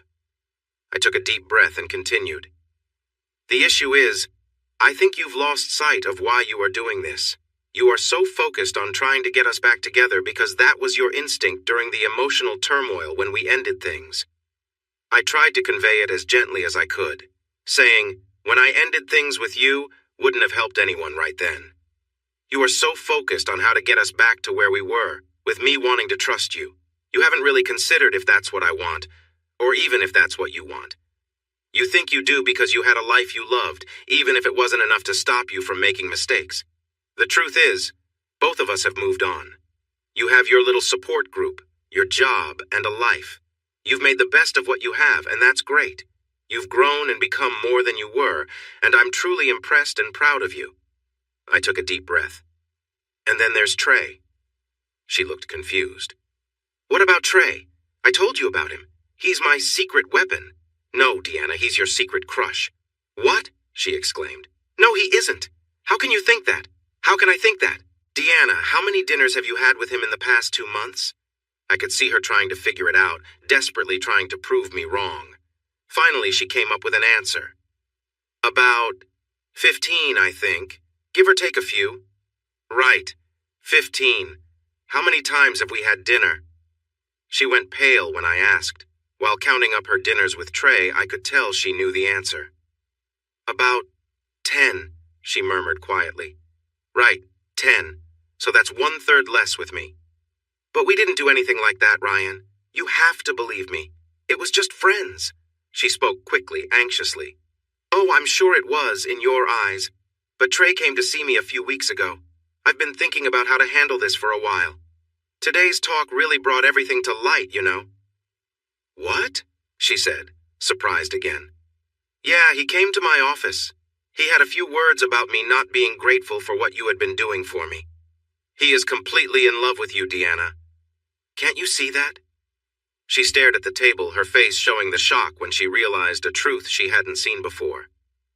In love? With me? She whispered. Oh, yes. And I think you feel more than just friendship for him, too. She looked at me sharply. No, he's just a friend. He's been very helpful. A friend you went to a charity dinner with, right? At $500 a plate. You never even asked me, Deanna. I was just trying to be nice. Our first date was at the dinner the year before. Our first date? Really, Deanna? If that was your first date, what about that evening you spent all dressed up dancing all night? I didn't mean to upset her, but I needed her to understand. She realized the truth. Deanna, I said softly, I'm not mad. I'm not angry. The truth is, I've held myself back from everything a lot. I didn't understand why, but it was because I was scared of getting hurt again. I needed to protect myself, and it seems I was right to do so. Honestly, I'm not even that upset with you. I think you might not realize what you've been doing or how you really feel. You've been so focused on this list of things to do that you haven't thought about your life beyond it. I paused and took a drink. I was really thirsty. Talking a lot is tiring. So is dealing with this whole situation. I believe you thought you were doing everything you claimed. I don't think anything serious happened with him. I understand you were focused on us, but there's more to it than just physical matters. Last time it was all about physical stuff, right? No feelings involved? This time it's all about feelings and not physical stuff. I think you would have gotten there in the end. But this time, I also believe you didn't really understand what you were doing, which is why I'm not angry or looking to tear anyone's life apart. I've been there before, but I think you were involved in all of this with me for different reasons than you realize. My simple view is that what you truly need is forgiveness from me. You can't move forward without it. Look at what has happened. Until today at Wrigley, you hadn't even asked me for forgiveness. You talked about it in your video and in your notes, mentioning it several times. You said it was because you didn't think you deserved it. But that wasn't the real reason, was it? What you needed was to feel that you deserved it and for me to give it without you having to ask. Because when that happens, it means something. It is deserved.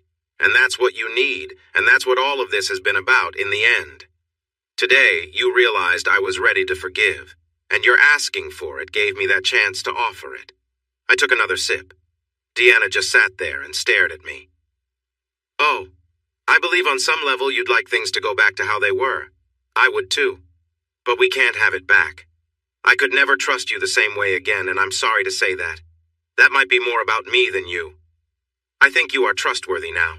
You've learned from your mistakes, and I believe you would understand the importance of trust now, but I just can't see it.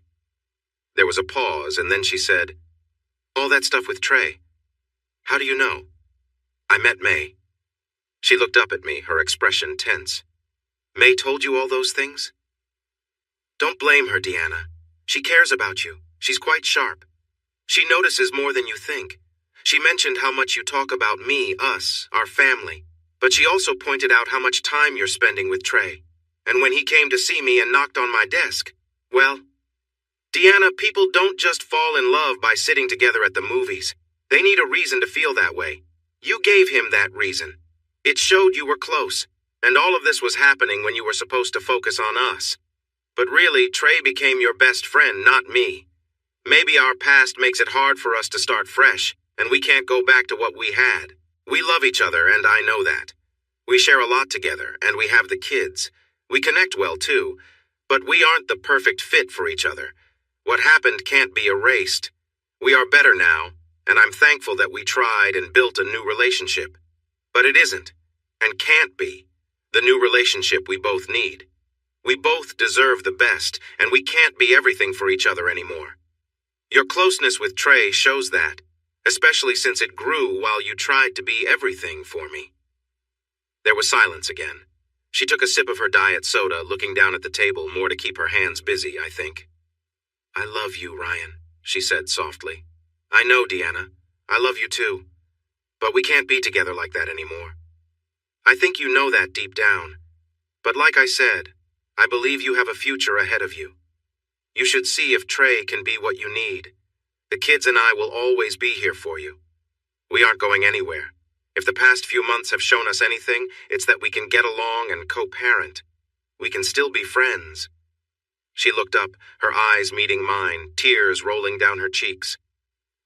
I will always love you. But I think you might be right. When I look at what you said, I'm unsure. But you're right. I'm so sorry for hurting you again, Ryan. I would never mean to do that.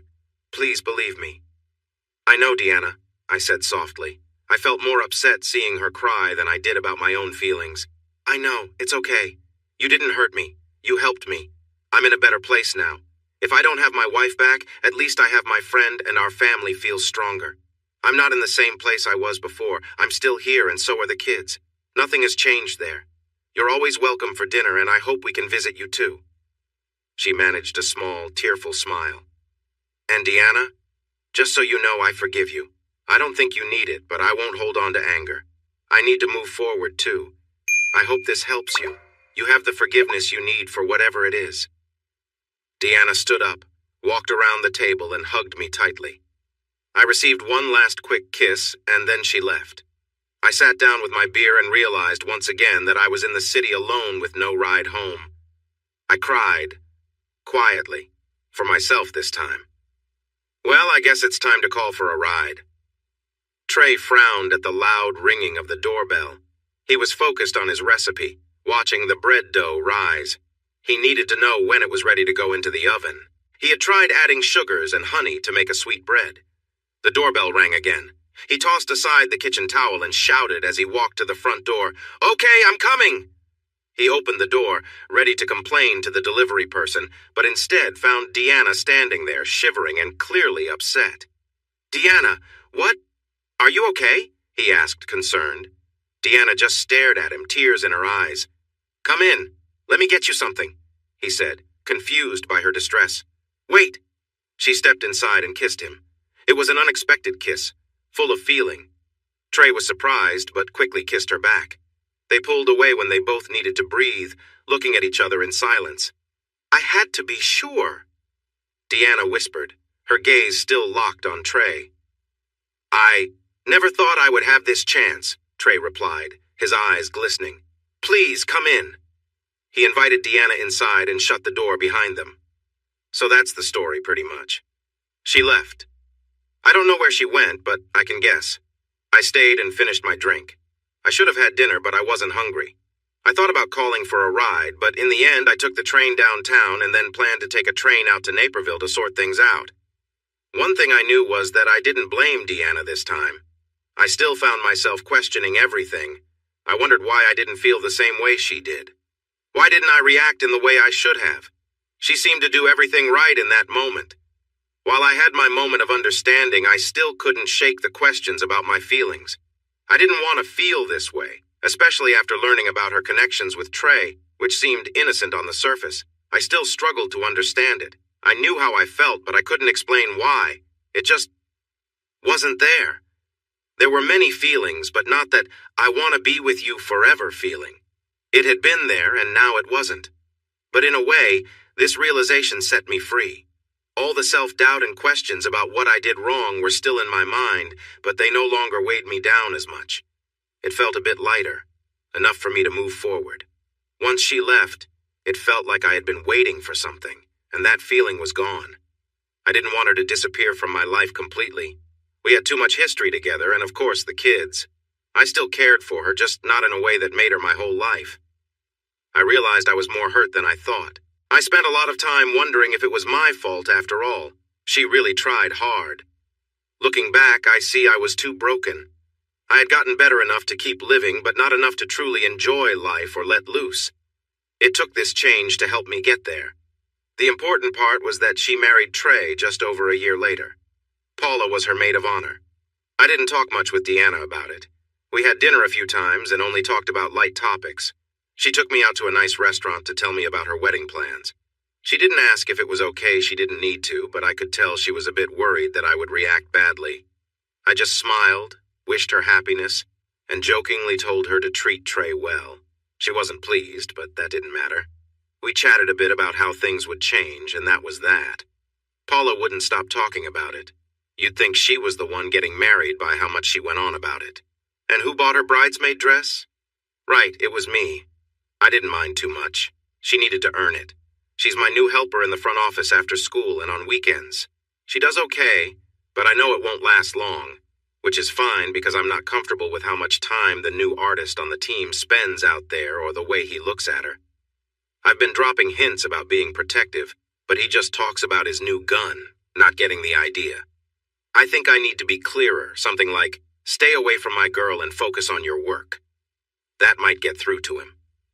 Paula was really upset when she heard me having talks with Derek, the art lead we hired. She lectured me about something called white knighting, saying it was important for women to be independent, earn their own money, and make their own choices. I tuned out after a while but focused again when she talked about money. I made a comment about if she was earning money, when I could expect her to help with rent. She reacted strongly, as if I had suggested something very inappropriate. Her mother's daughter, through and through. I brought it up to Deanna during one of our regular dinners. She smiled gently, touched my chin, shook her head and said, "You are such a good dad, you poor, confused guy. You have no idea what's coming, do you?" Then she realized what she had said, grew pale, moved her hand to her mouth and stammered, "Oh, Ryan, I'm sorry, I didn't mean—" I replied gruffly, "It's okay, I know what you meant." And I really did. We couldn't keep going back to the past, and she shouldn't always worry about her words because of it. The past was gone, just like the marriage, and we didn't need to be reminded all the time. Anyway, since Paula was involved, I heard all about the wedding and even got an invitation. I'm not foolish, though. I didn't go. Instead, I spent that week enjoying a trip to Hawaii. I hung out at one of those swim-up bars where I was the only person who got out of the pool to use the restroom. Deanna took the kids for the whole week leading up to and including her wedding day. I thought that was the best gift I could give her and me too. I met her new partner a few times after Deanna and I settled things. He asked to have a drink with me to apologize, and it was awkward for him, but we got through it. I try to avoid him because it's hard to see my ex with someone else, but I manage. Deanna and I still have dinners now and then to talk about the kids, but they're less frequent than before, and that seems right. The kids mostly live with me, but they spend a good amount of time at Deanna's, and I don't mind. She's their mother as well. Simon and Polly have been my support. Polly gave me a hard time about my choices, and wouldn't stop until I finally lost my cool and told her I'd take Simon out with Solomon to meet some people. After that, she backed off a bit, and while she never apologized, she showed me a bit more understanding. Oh, and something else came up. That TV show about my story? It turns out Deanna's last action got broadcasted and interest picked up again. A production company reached out asking to include the new ending with some changes, of course. They wanted to make the story end on a happy note, so they had us make peace instead. Whatever. I really don't care. It looks like the project had gained momentum and someone liked it, so there were more papers for me to sign, including some for international rights. I received another check, which is always a nice surprise. This time I wanted to do something special, so I made sure Deanna got a share too. I received a couple of $100,000, and Deanna got $100,000. Everyone was pleased. They asked about who should play me, and I jokingly suggested George Clooney. That got some raised eyebrows, and then someone on Skype suggested Rowan Atkinson instead, saying it would be more realistic. I had to look him up. He's the English actor known for playing Mr. Bean. It seemed funny, but I thought I'd make my presence known at the premiere, whatever that looks like for a TV movie. Maybe I'd get a little wild and make it memorable. In any case, the game will be out soon, and I have to attend a big event in Los Angeles called E3, which is a video game expo. Honestly, I'm not too excited about it. On another note, I updated my profile on an online dating site and sent out some emails to see if I could get a few dates. I'm a divorcee trying to start a new business. I have 3 kids who sometimes drive me crazy. But I'm stable, I'm not clueless, and who knows, stranger things have happened, right? So, this is the year I try to find a girlfriend. It might turn into just having some fun, but that's all right. Life is what you make of it. Plus, I could really use a margarita right now. That's the end of Ryan and Deanna's story. But Ryan's journey isn't over. I enjoy writing about him, and I have more ideas for his character. He deserves some good things too, right?